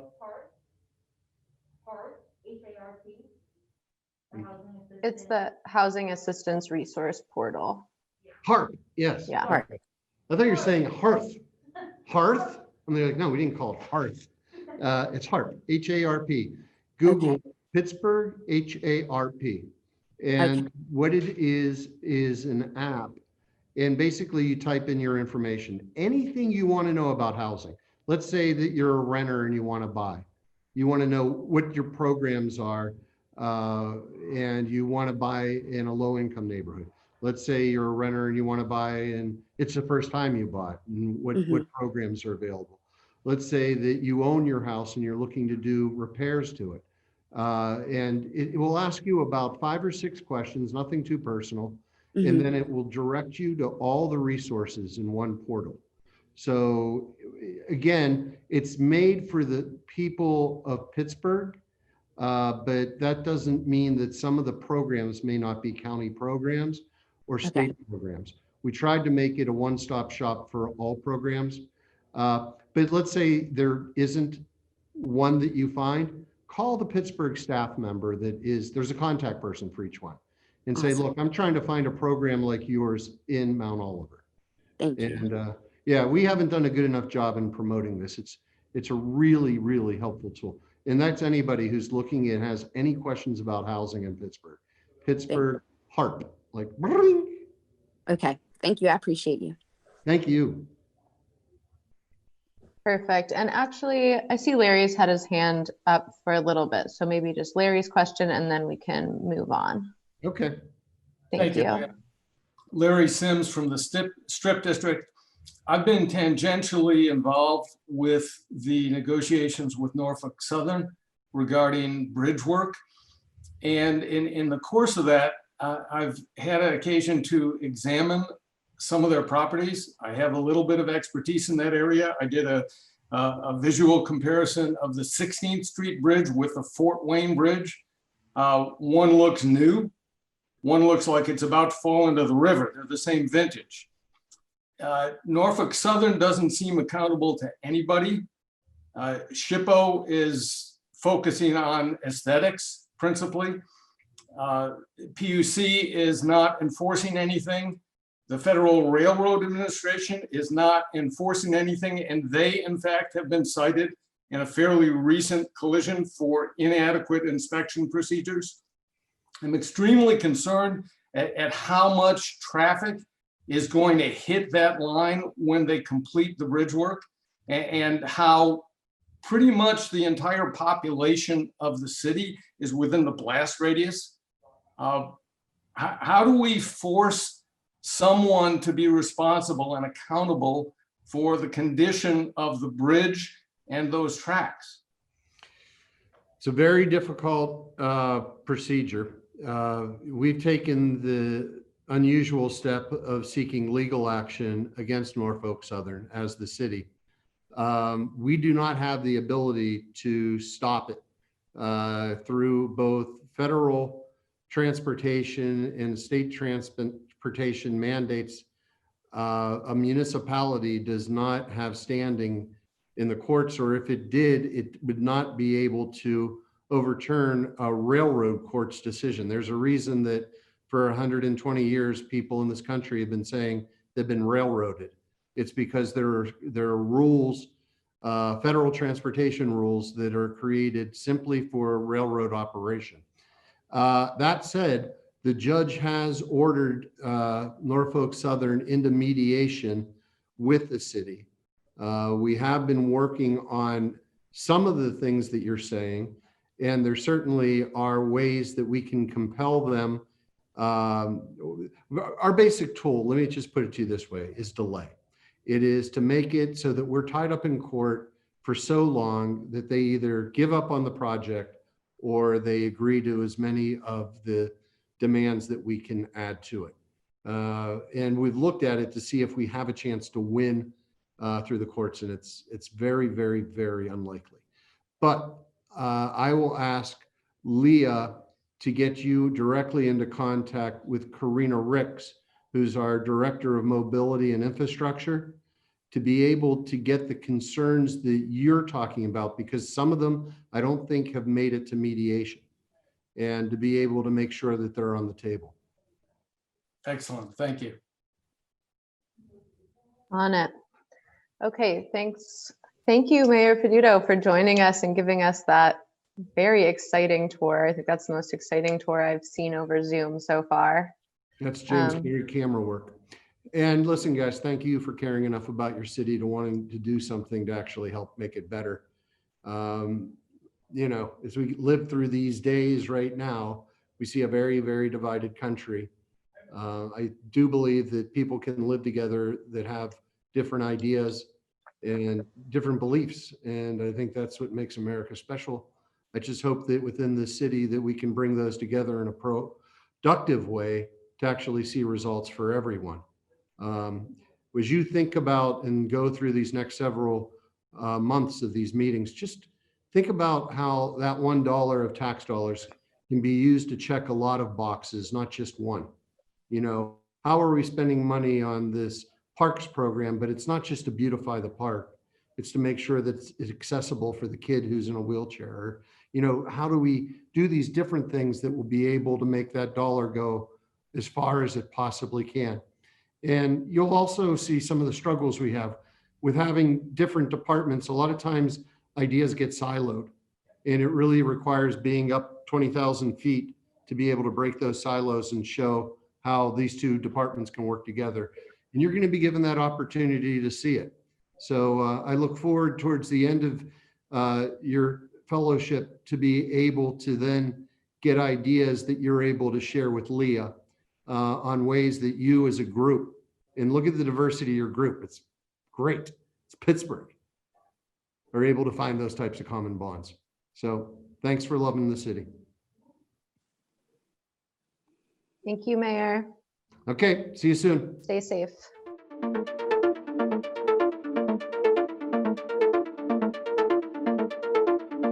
Okay, thanks everyone. And we are just running a little bit behind, no surprise. So we are going to slide right into our next presentation. So the following presentations, we have 5. They're going to be kind of rapid fire. So I've asked the presenters to do about 5 minutes or so of just brief description of their commission or office or department, and then leave 5 minutes for questions. We might trail off of that a little bit, but that's kind of how we're going to try to work it out. So let's start with the Clean Pittsburgh Commission. I think we have Chris Mitchell and Alicia Carberry here. I think I saw Afton as well. Hi, thanks for joining us. Do you need to share a screen, or are you just going for it? I don't have anything to share on the screen. Okay, no problem. Do you want to start, Alicia? Yeah, I do. I'm sorry. Had you on a different screen. Yeah, so my name is Alicia Carberry. I am a co-chair of the Clean Pittsburgh Commission. I'm here with Chris Mitchell, who will talk a little bit in a bit, and also Afton Giles, who is our city planning representation on the commission. So what is the Clean Pittsburgh Commission? We were legislated into existence in 2005 by City Council. We're a group of 18 rowdy city representatives, nonprofit representatives, people from the community who are all card-carrying trash cult members. We love cleaning up trash. We love talking trash, and working together to get a lot of cool projects going. We meet once a month. All of our meetings are open to the public, and we're always looking for new ideas and new voices. So in addition to being co-chair on the Clean Pittsburgh Commission, I work in the mayor's office, working on operations for the city and mostly with public works and environmental services. So it's really fun for me to have lots of crossovers of all of the different things that I care about. So with that, let me, Afton, I'll toss it to you to talk about the neighborhoods that we work with and to mention Garbage Olympics. Sure. Hi, my name is Afton Giles. I'm the Senior Sustainability Planner, and I am the representative on the commission from the Department of Planning. We do a lot of awesome stuff, and one of the wonderful things that we get to do is we get to work with communities and neighborhoods. We've developed a lot of different programs over the years. One of the most popular, of course, is the Garbage Olympics, which Alicia just mentioned, and that's an opportunity for us to work with all of the citizens of Pittsburgh. Hundreds of residents are able to come out and and take the time to clean up their neighborhoods and show a little bit of that Pittsburgh pride. And one of the other things that we tend to do is we usually do a neighborhood of focus where we pick one community each year, and we've been able to really deep dive and work closely with that community to help to try to resolve some of the issues that they have, which usually involves doing a lot of things from anything from vacant lot cleanup to riverfront cleanup if you're one of the communities that border the riverfronts as well. And each year we remove hundreds of thousands of tons of trash. I think last year's Garbage Olympics in 2019, there was over 500 bags of trash that were removed and like 100 and some tires. I think there was even a dishwasher that actually was full of dishes that was dumped that we were able to help to remove. But it's just a great honor to work with the citizens of Pittsburgh and that we have that type of community support each year so that we're able to try to keep our community clean and be prideful of the place that we work and that we live. And I will pass that to the next. Chris? If I could tie that up, Afton, that was very well said. I also, the commission's greatest success right now is the Garbage Olympics. Have any of you have you heard of it and or cleaned up trash in your neighborhood for it? Allie? Cool. Wayne? I can only see a couple of people. Yay, cool. Well, that's awesome. Oh, and of course, Leah. The reason that Garbage Olympics works is because the city is invested in private citizens like you all. So whenever Council President, Kale Smith was talking about building consensus and not being able to do anything alone, it's really cool for me personally to see all of you guys out, making sure that you're not doing things alone. So right. That's ties in. And it's also worth mentioning that, even outside of the Garbage Olympics, we work all year long with our communities.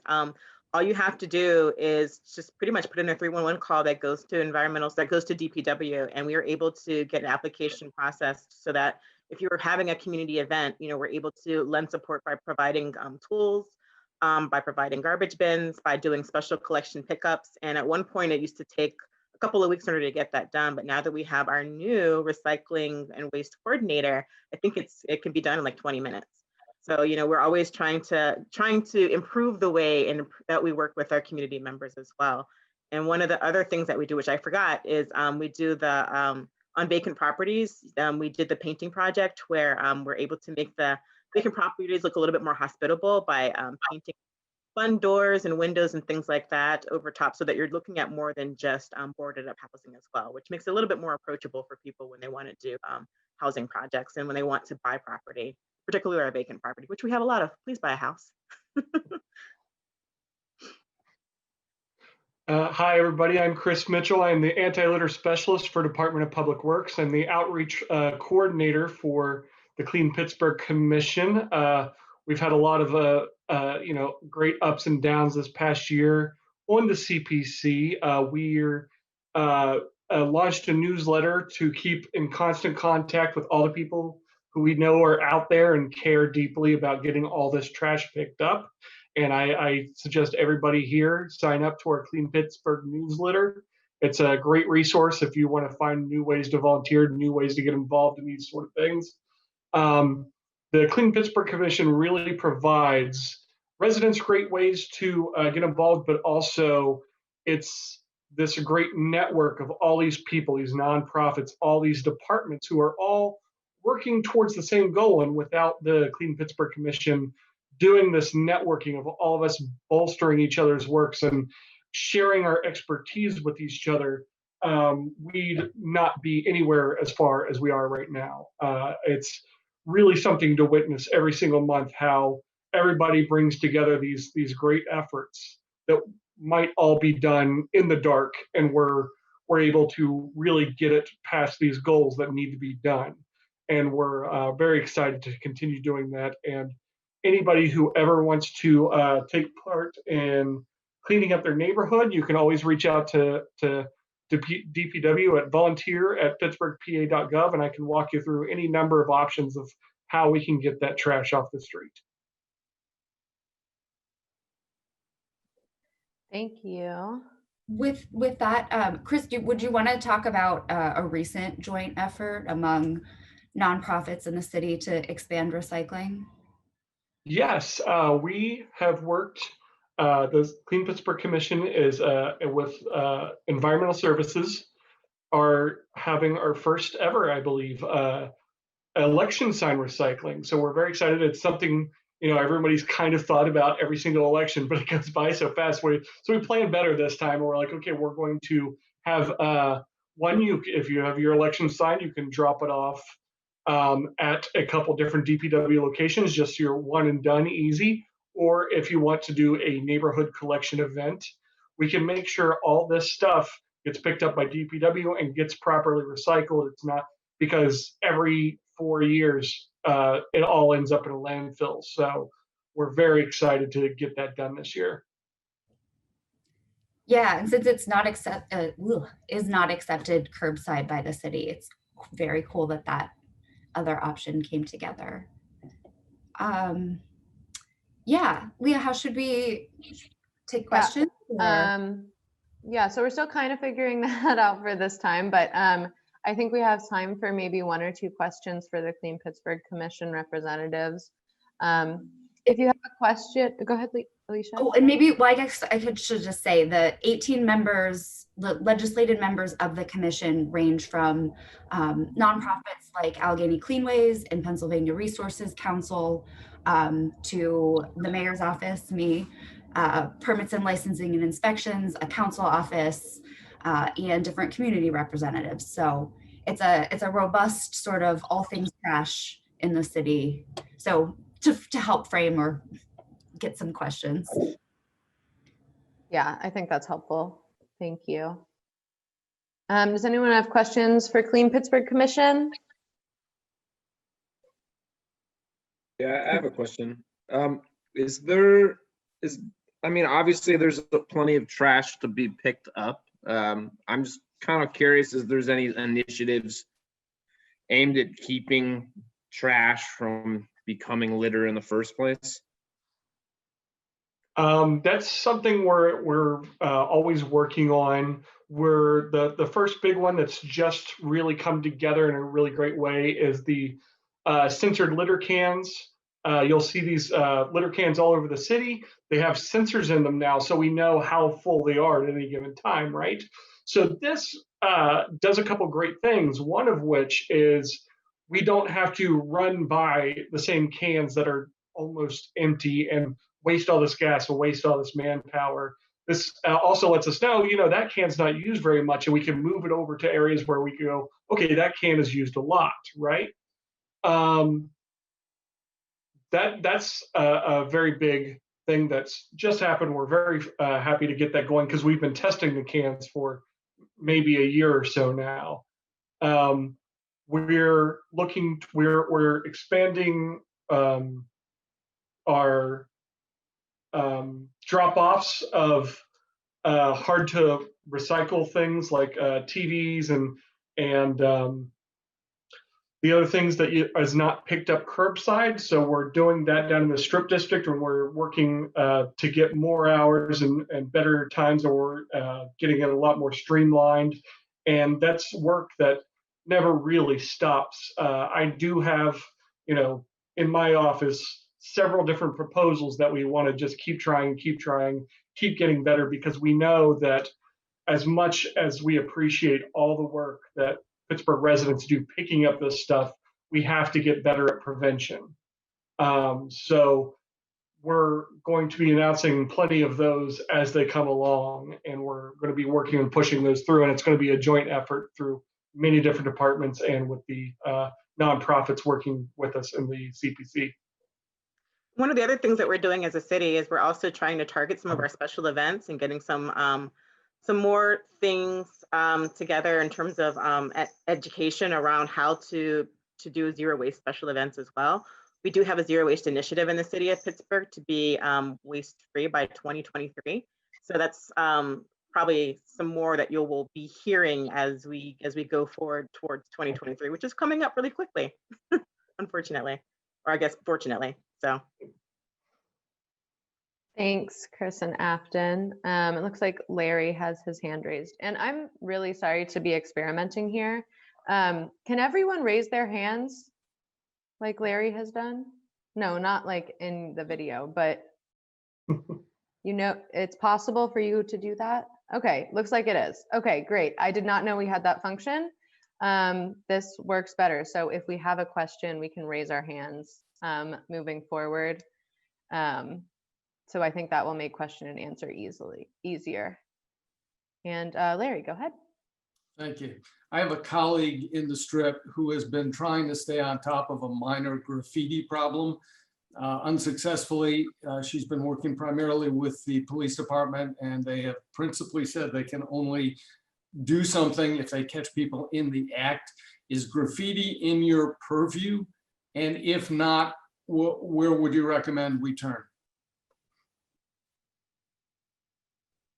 So I'll start that, Chris. It looks like you're. So I would always recommend, and I'm sure this will come up multiple times, I would always recommend starting with 3-on-1.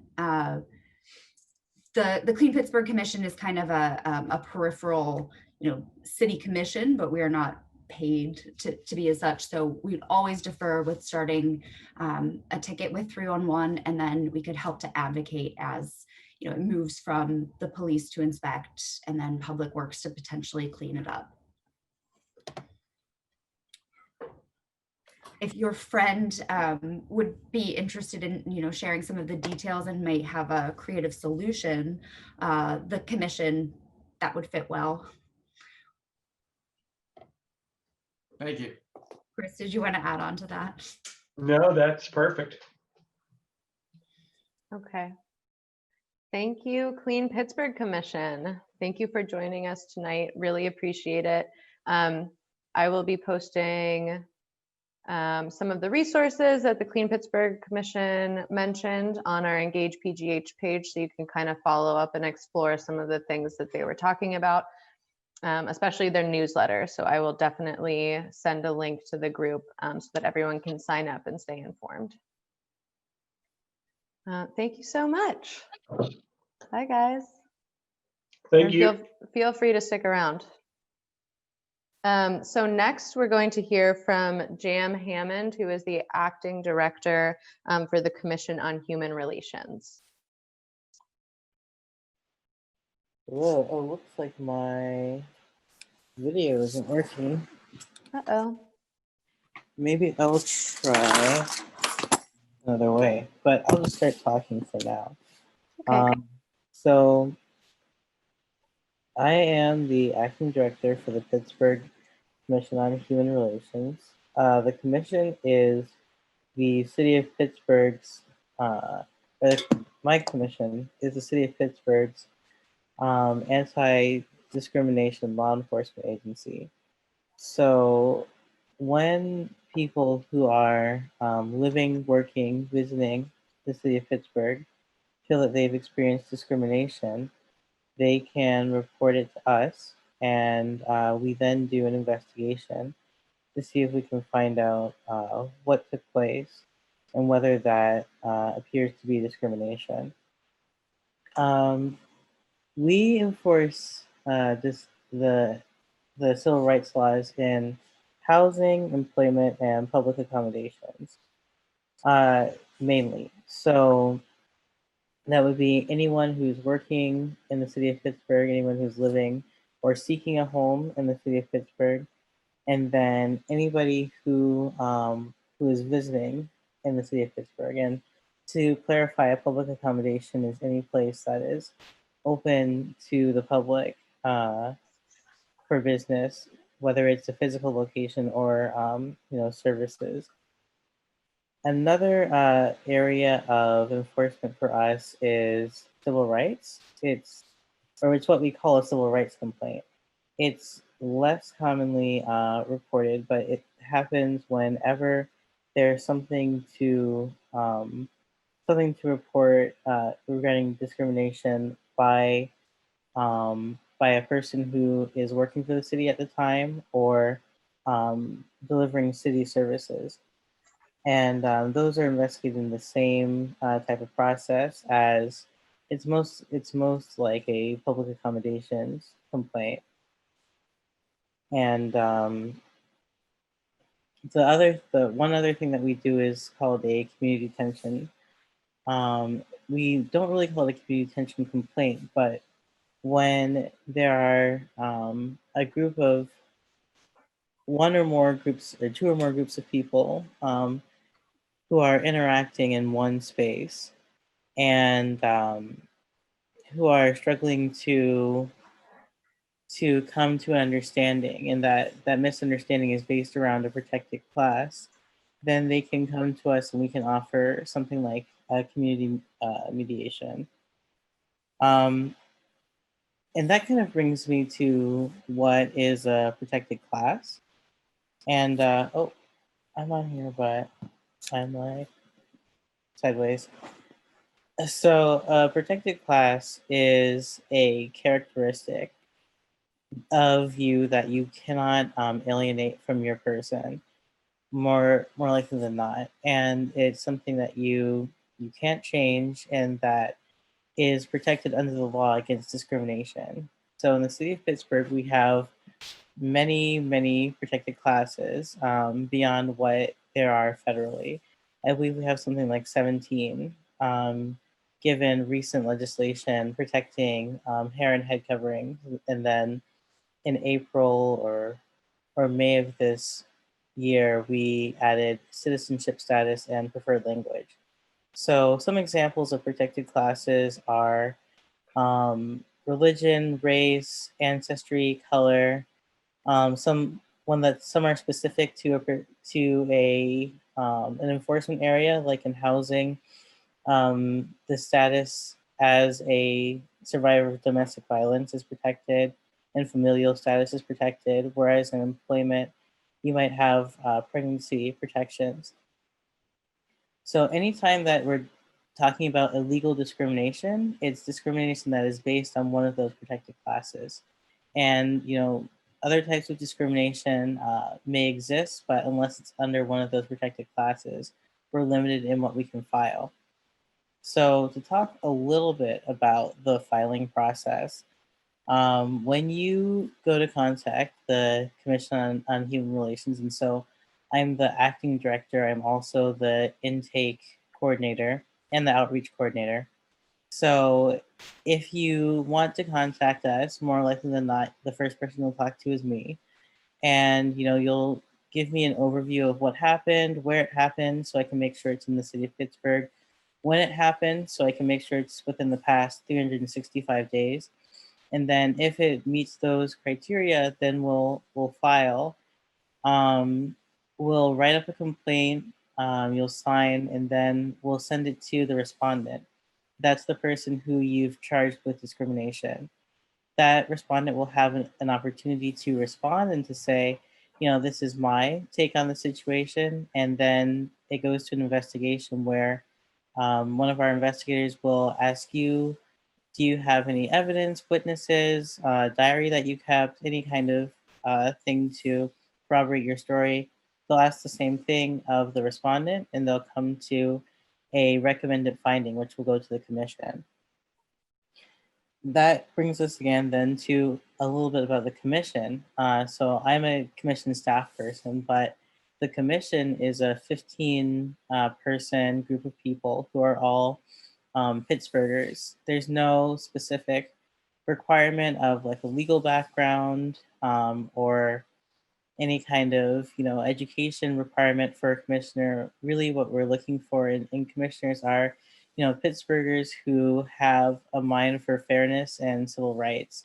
And if the complaint goes, well, when complaints get to a recommended finding, we have two sections of the commission. One section does compliance review. So they read through the case as, you know, a regular Pittsburgher. We don't have anyone with a law degree at the moment, so it's, you know, a layperson's point of view, but they're looking to see, does the finding make sense to them? And if it does, then it goes past that stage. If the finding was something that we'll call probable cause, which means that more likely than not, we believe that discrimination did occur, then hopefully it would go to a conciliation process, which is mandatory at that stage. Conciliation is similar to mediation, but mediation is possible anytime during the process. We love mediation, and we, you know, can do mediation for a many number of things, but at the point of probable cause, once it gets to that point, it becomes mandatory, and we call it conciliation. And if the parties can't come to a mutual understanding, it goes to public hearing, which is the other section of the commission. And they will hear the entire facts of the complaint and then come to a finding themselves where they can award damages or, you know, make an order of something like compliance with monitoring or training or something like that. And those findings are can be upheld in a court of law.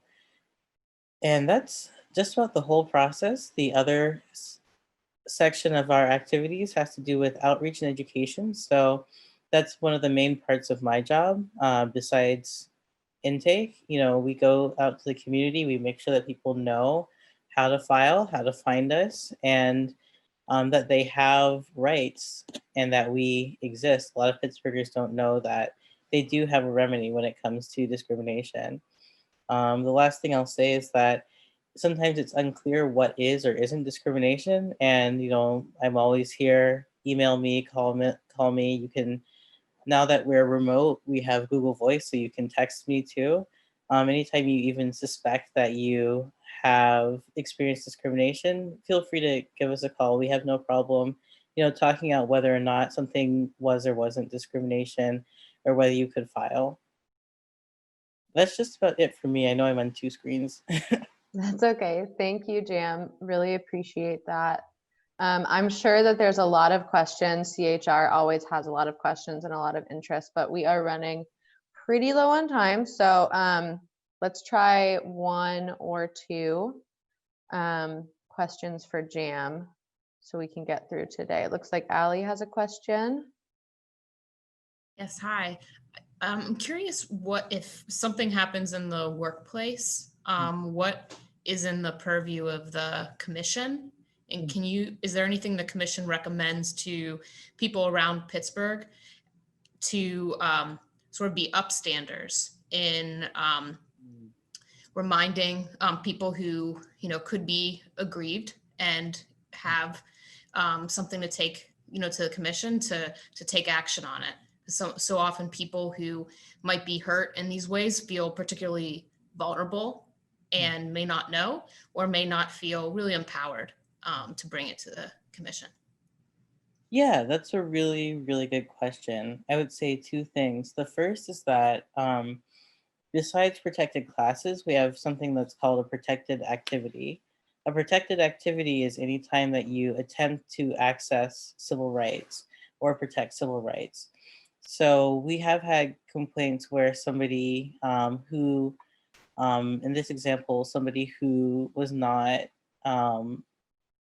specifically a person of color say that, they were offended by, something that in the workplace that could have amounted to harassment of people of color. And by saying that, they were protected. And so when an employer retaliated against them, they had engaged in a protected activity, they could file with us. So just saying that you oppose discrimination, that you oppose the violation of a person's civil rights is a protected activity, and you can file on that. The other thing that I would say is, I've had countless conversations with people, 15, 20 minutes, 30 minutes, and then at the end of the day, they've decided not to file. We've done a lot of different things. I will, write up a whole complaint, and someone will say, can you hold on to it for a couple of weeks while I think about it? That's completely fine. I'm always open to have a conversation.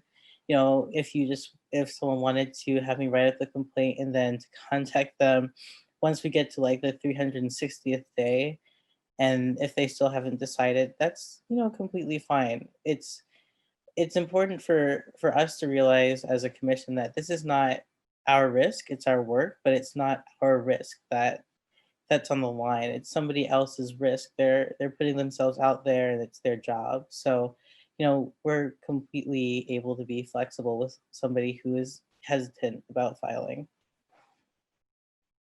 Thanks so much, Jam. And unfortunately, I think in the interest of time, we're just going to have to move on. But what I'll do, since we're so crunched here, is I will provide a question and answer activity on Engage PGH. So you can post your questions there, and I will provide public responses from our representatives to make sure that all questions get answered. Go ahead, Jam. Let me just answer really quickly. I almost forgot this question was in the chat. When it comes to ADA law enforcement, if it's public accommodations, then it's us, the commission. If it's an ADA problem that happened within the city has its own coordinator for ADA. So the city has an ADA coordinator. Her name is Hillary Roman, and you can contact her for anything that was a city service where the ADA could have been violated. I'm not sure if that answered the question, but feel free to email me too or call me. I'll put my information in the chat. Thanks, Jam. And I'll put information regarding ADA compliance and Hillary's contact info on Engage PGH as well. Okay, well, thank you so much for joining us. I think we can move on. I'd like to introduce Wendy Urbanic from 311. Hey there, everyone. Hi, Wendy. Most of you, hopefully, since you're engaged citizens, are already familiar with 311. If you're not, it's basically the city's customer service center. We started operations back in 2006. Actually, we were the vision of Bob O'Connor, and he really didn't get to see us come to fruition because he passed away before we had our grand opening. So we've been in operation since then. Now we have a total of 12 staff people. I have a combination of full-time and part-time.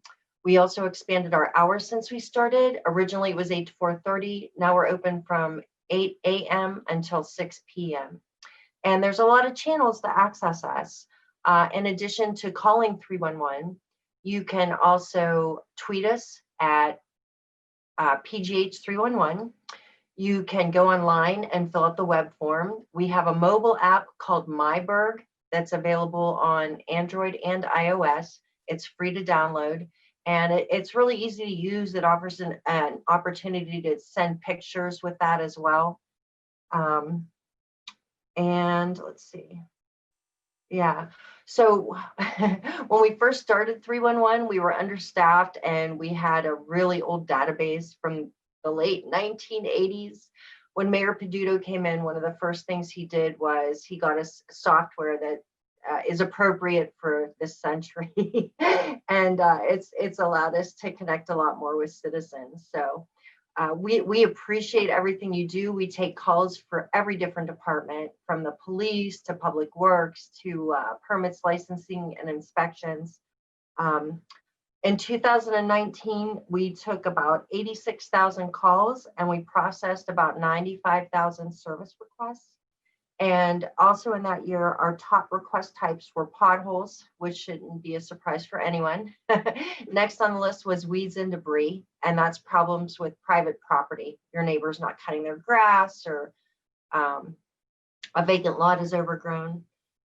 Building maintenance, which also goes to permits, licenses, and inspections.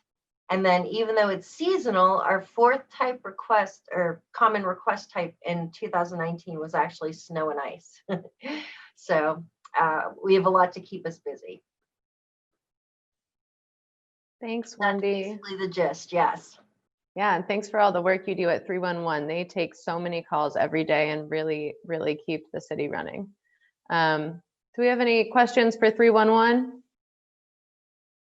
I know there's got to be some. Will? Hi, I was just curious what you thought. You mentioned having an app, but what do you see as technology can use to kind of grow, and like people aren't really necessarily using telephones to actually call people?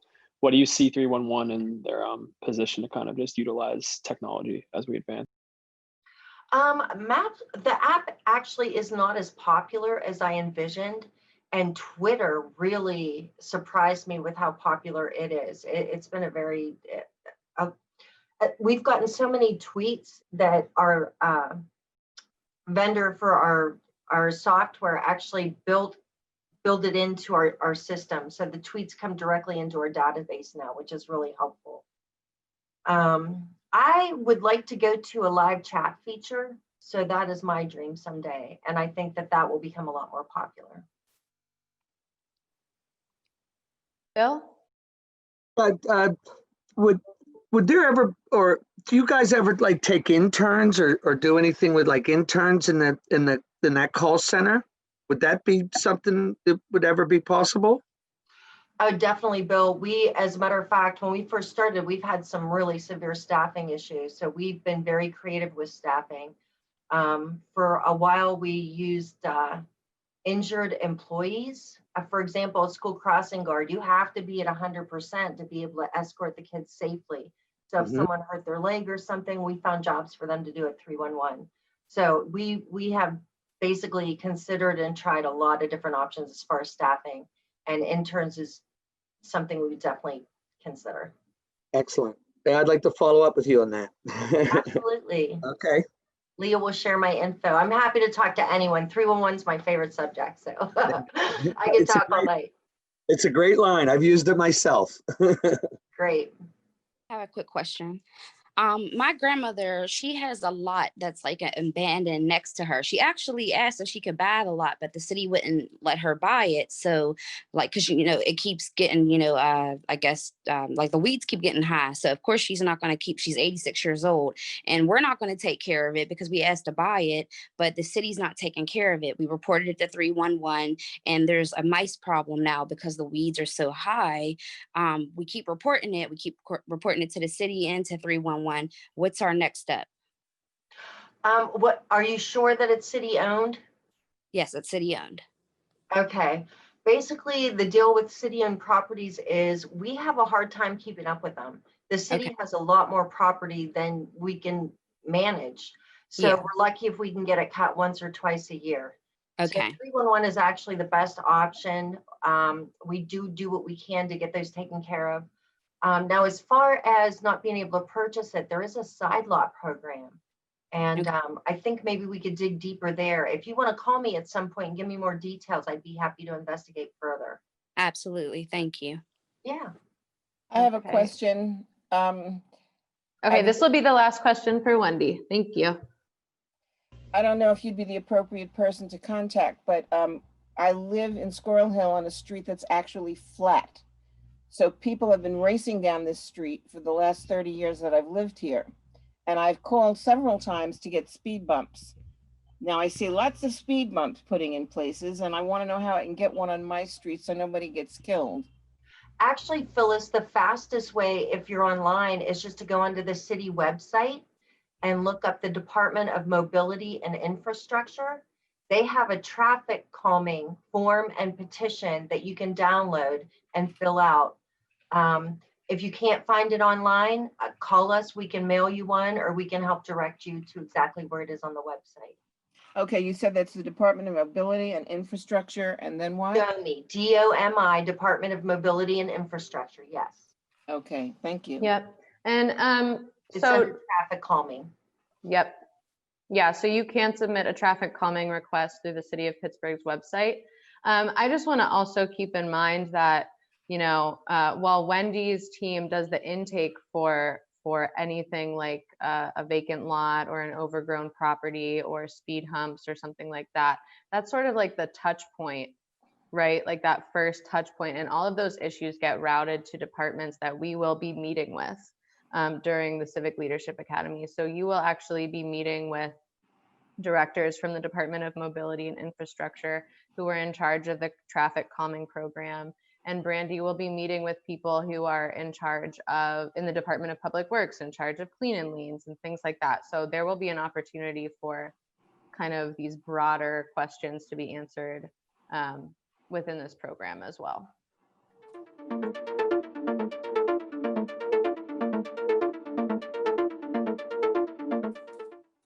Thank you, Wendy. Thank you so much for stopping by and hanging out with us. My pleasure. Thanks everyone for all you do to keep involved. We appreciate it.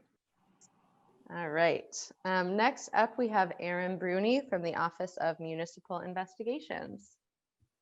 Good evening, everybody. Hope you can hear me. I'm Erin Bruni, manager at the Office of Municipal Investigations.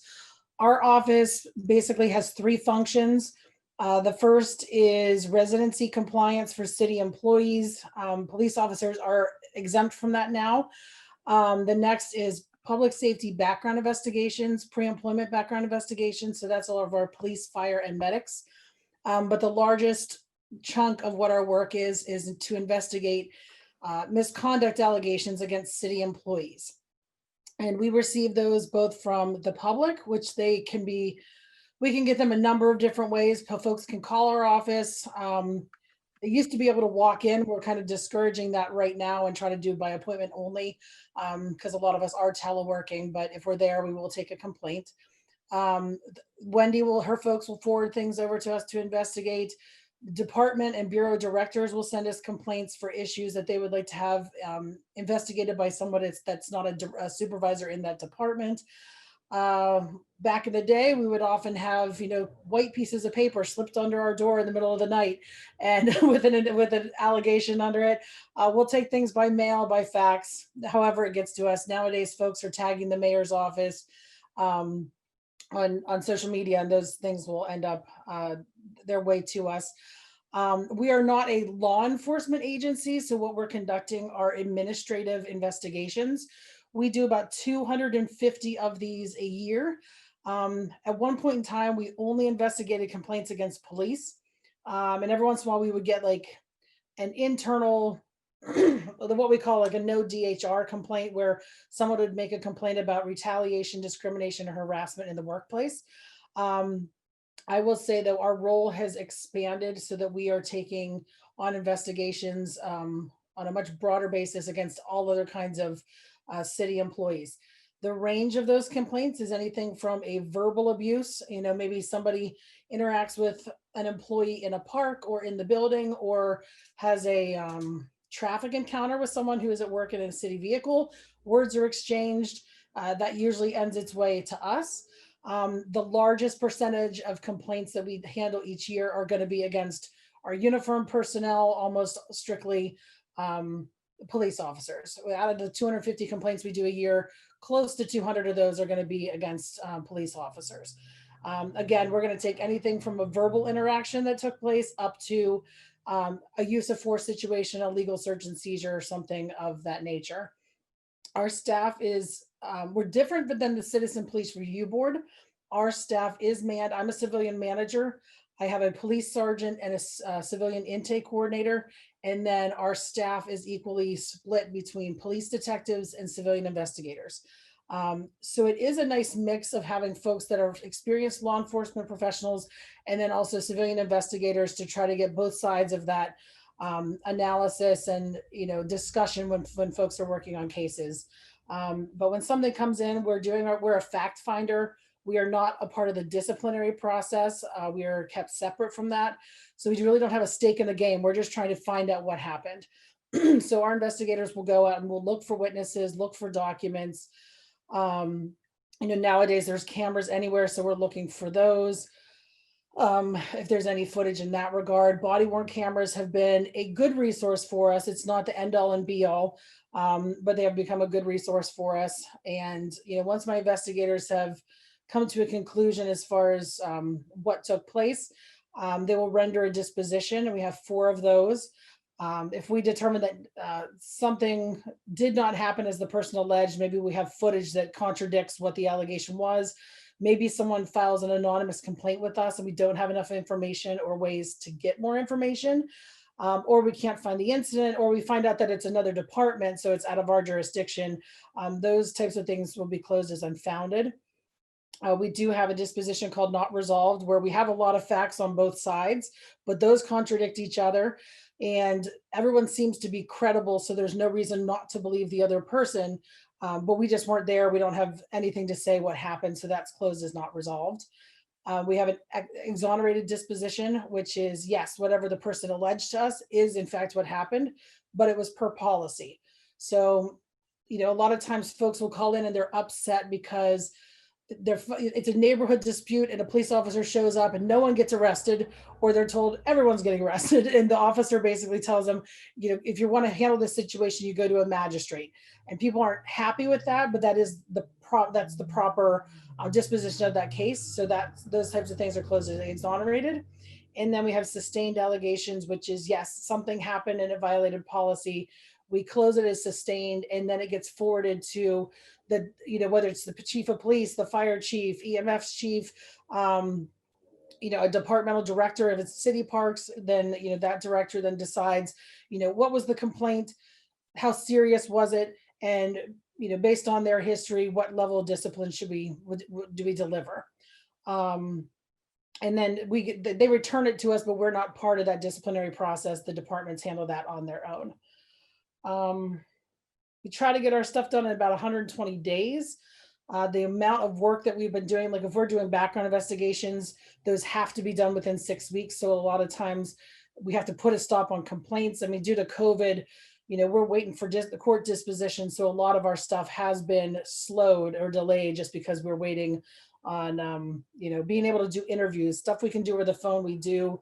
But if we need to sit down with somebody so we can watch video together or share, evidence and sit down with someone, some of those complaints have been slowed.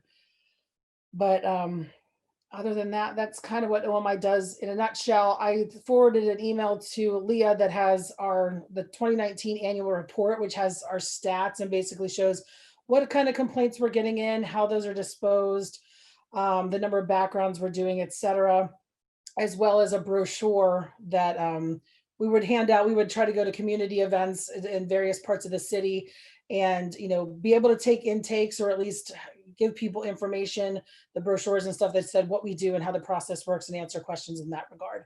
But otherwise I can take a couple questions, or if we're short on time, I can answer those later. Yeah, it looks like we have a question. Thank you, Aaron. Thank you so much for being here. A question from Jacob.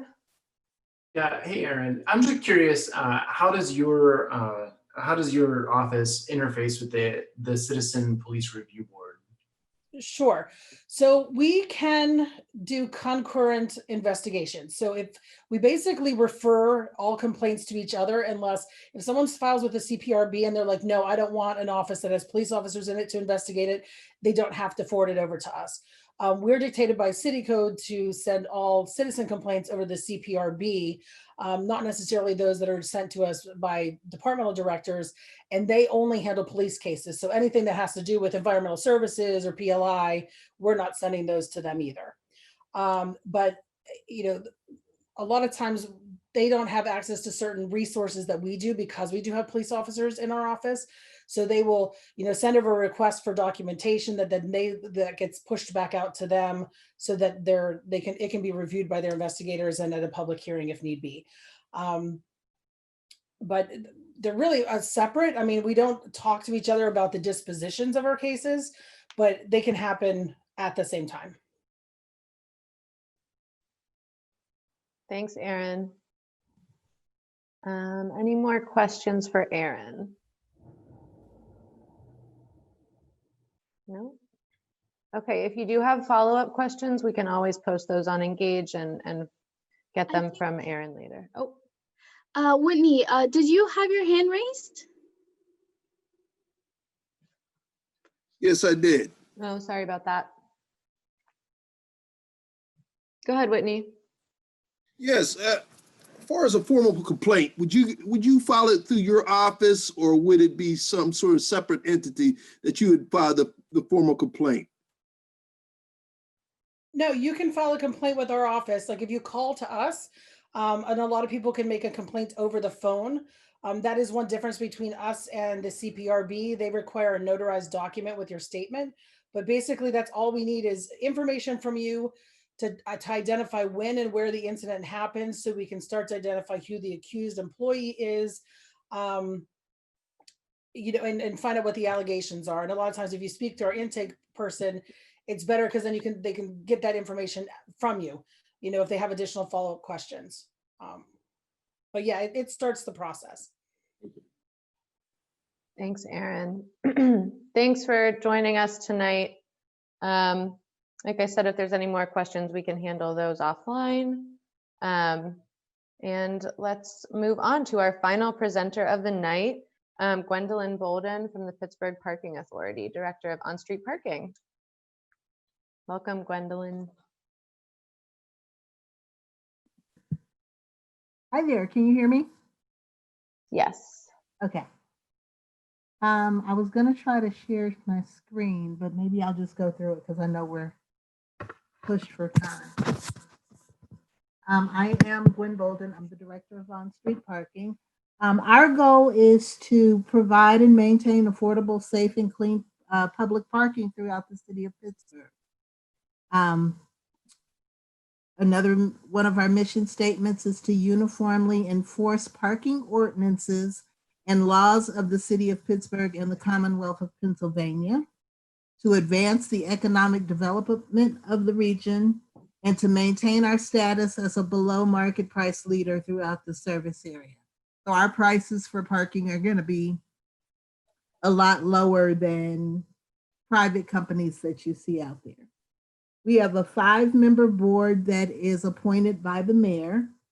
We have an executive director, David Honorato, and the departments within the parking authority are, we have our administration, enforcement and meter services, that's my area, finance, project management, and parking services, which is all the garages.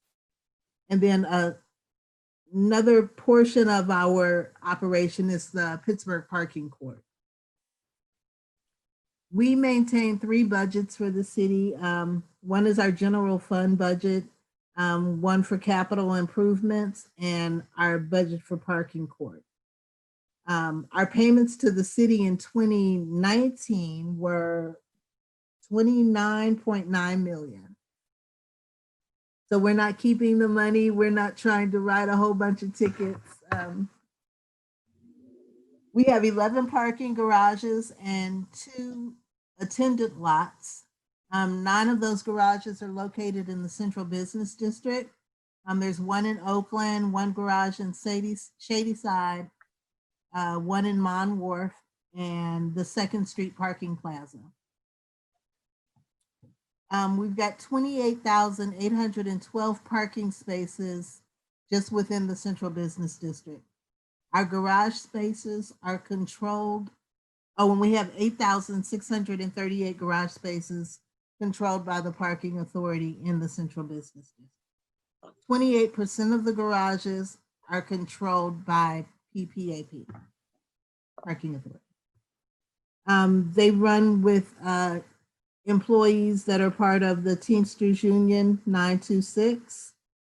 And our garage revenue accounts for 66% of all of our revenues.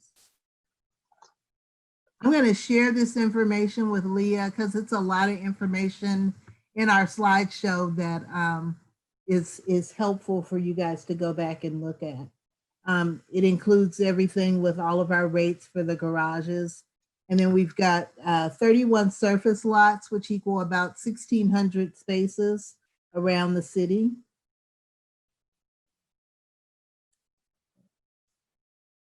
And then we've got our parking meters. We've got multi-space parking meters now. And we were one of the first cities to move to pay by plate using multi-space meters.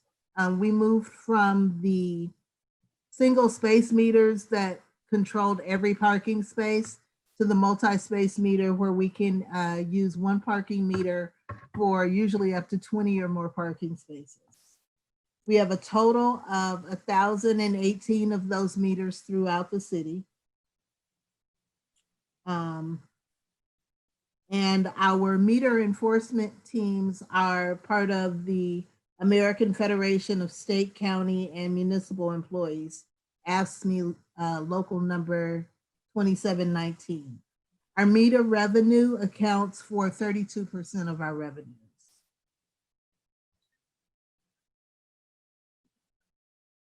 Our meter rates throughout the city, we've looked at some dynamic pricing. So you're gonna see higher prices in downtown areas, and then you're gonna see lower rates when you get out among other areas of the city. So they go from $4 in the downtown area, $3 in Oakland. Then when you get into some of the neighborhoods, it's $1.50 an hour, and some even down to $1 an hour. We're really excited about our PGH Go Mobile campaign, and that was one to get mobile parking involved, so you can now pay for your parking via your phone. We use Park Mobile, and they've created an app for us that is just specific to Pittsburgh, so it's called Go Mobile Parking. And in your packets that you get, you'll see instructions for signing up and using that as well. It makes it real easy not to have to remember your license number or what area you're in. We enforce Monday through Saturday from 8 a.m. to 6 p.m. And prior to COVID, we would enforce our lot areas from 8 a.m. until 10 p.m. Monday through Saturday. We're just getting back into with our enforcement teams now, so we're not doing any of the evening enforcement.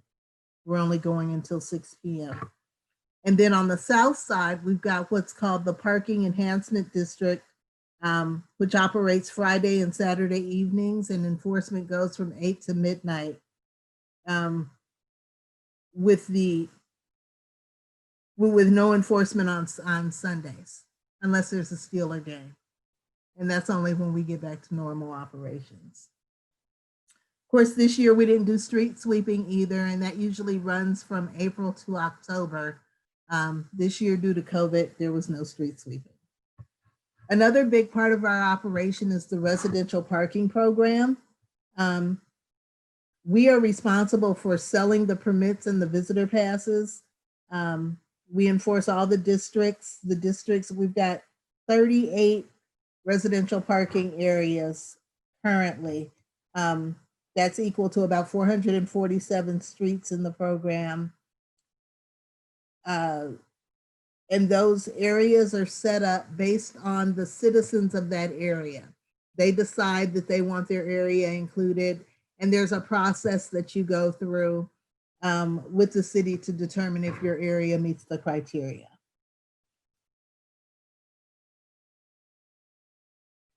We enforce using the residential parking areas using a technology of license plate recognition. So we've got vehicles that'll drive by through a neighborhood. It collects the plate information. And then if that vehicle is still there 2 hours or 1 hour later, whatever the rules are for that area, then that's how the officers know whether or not a citation should be issued. Citations are issued by the parking authority, but any ticket written is adjudicated through parking court. Parking court hours of operation are, of course, they've changed. I keep looking at my pages, but they've changed because of COVID. So everything is online right now. So as we get back into normal operations, their hours will be 9 a.m. to 3 p.m. on Mondays and Wednesdays, and then Tuesdays and Thursdays from 9 a.m. to 8 p.m.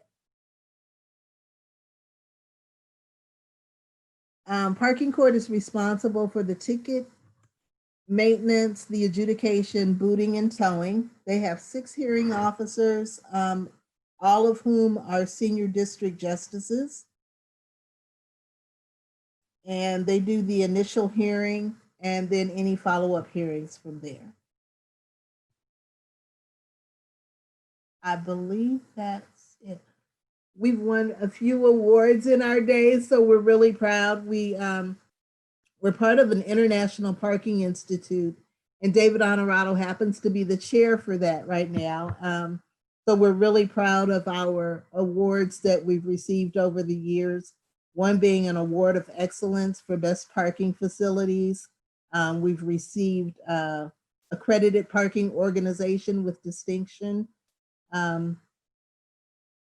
And also a marketing and communications award. So we continue to try to strive for excellence and make sure that all of our enforcement officers get continuous training and customer service so we can be the best we can.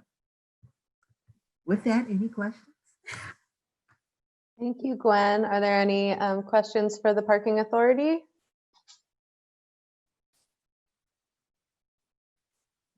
Oh, wow, if my neighbors were here, they would have so many questions. I know that might be a first. Maybe because we're running low on time. I have a question in the chat box that addresses the public parking in Hazelwood in the business district. So can you give me references to deal with the speed limits of vehicles who will not let people exit their cars on the street to get to businesses in Hazelwood? Yeah, so I see your question here, Andrea, and I will let Gwen speak to this, but I think this is going to be more of a question for our Department of Mobility and Infrastructure, who actually is a little bit more in charge of speeding and traffic and things like that. Okay. So we can definitely bring that up to them, but Gwen, I'm not sure if you had any notes on that.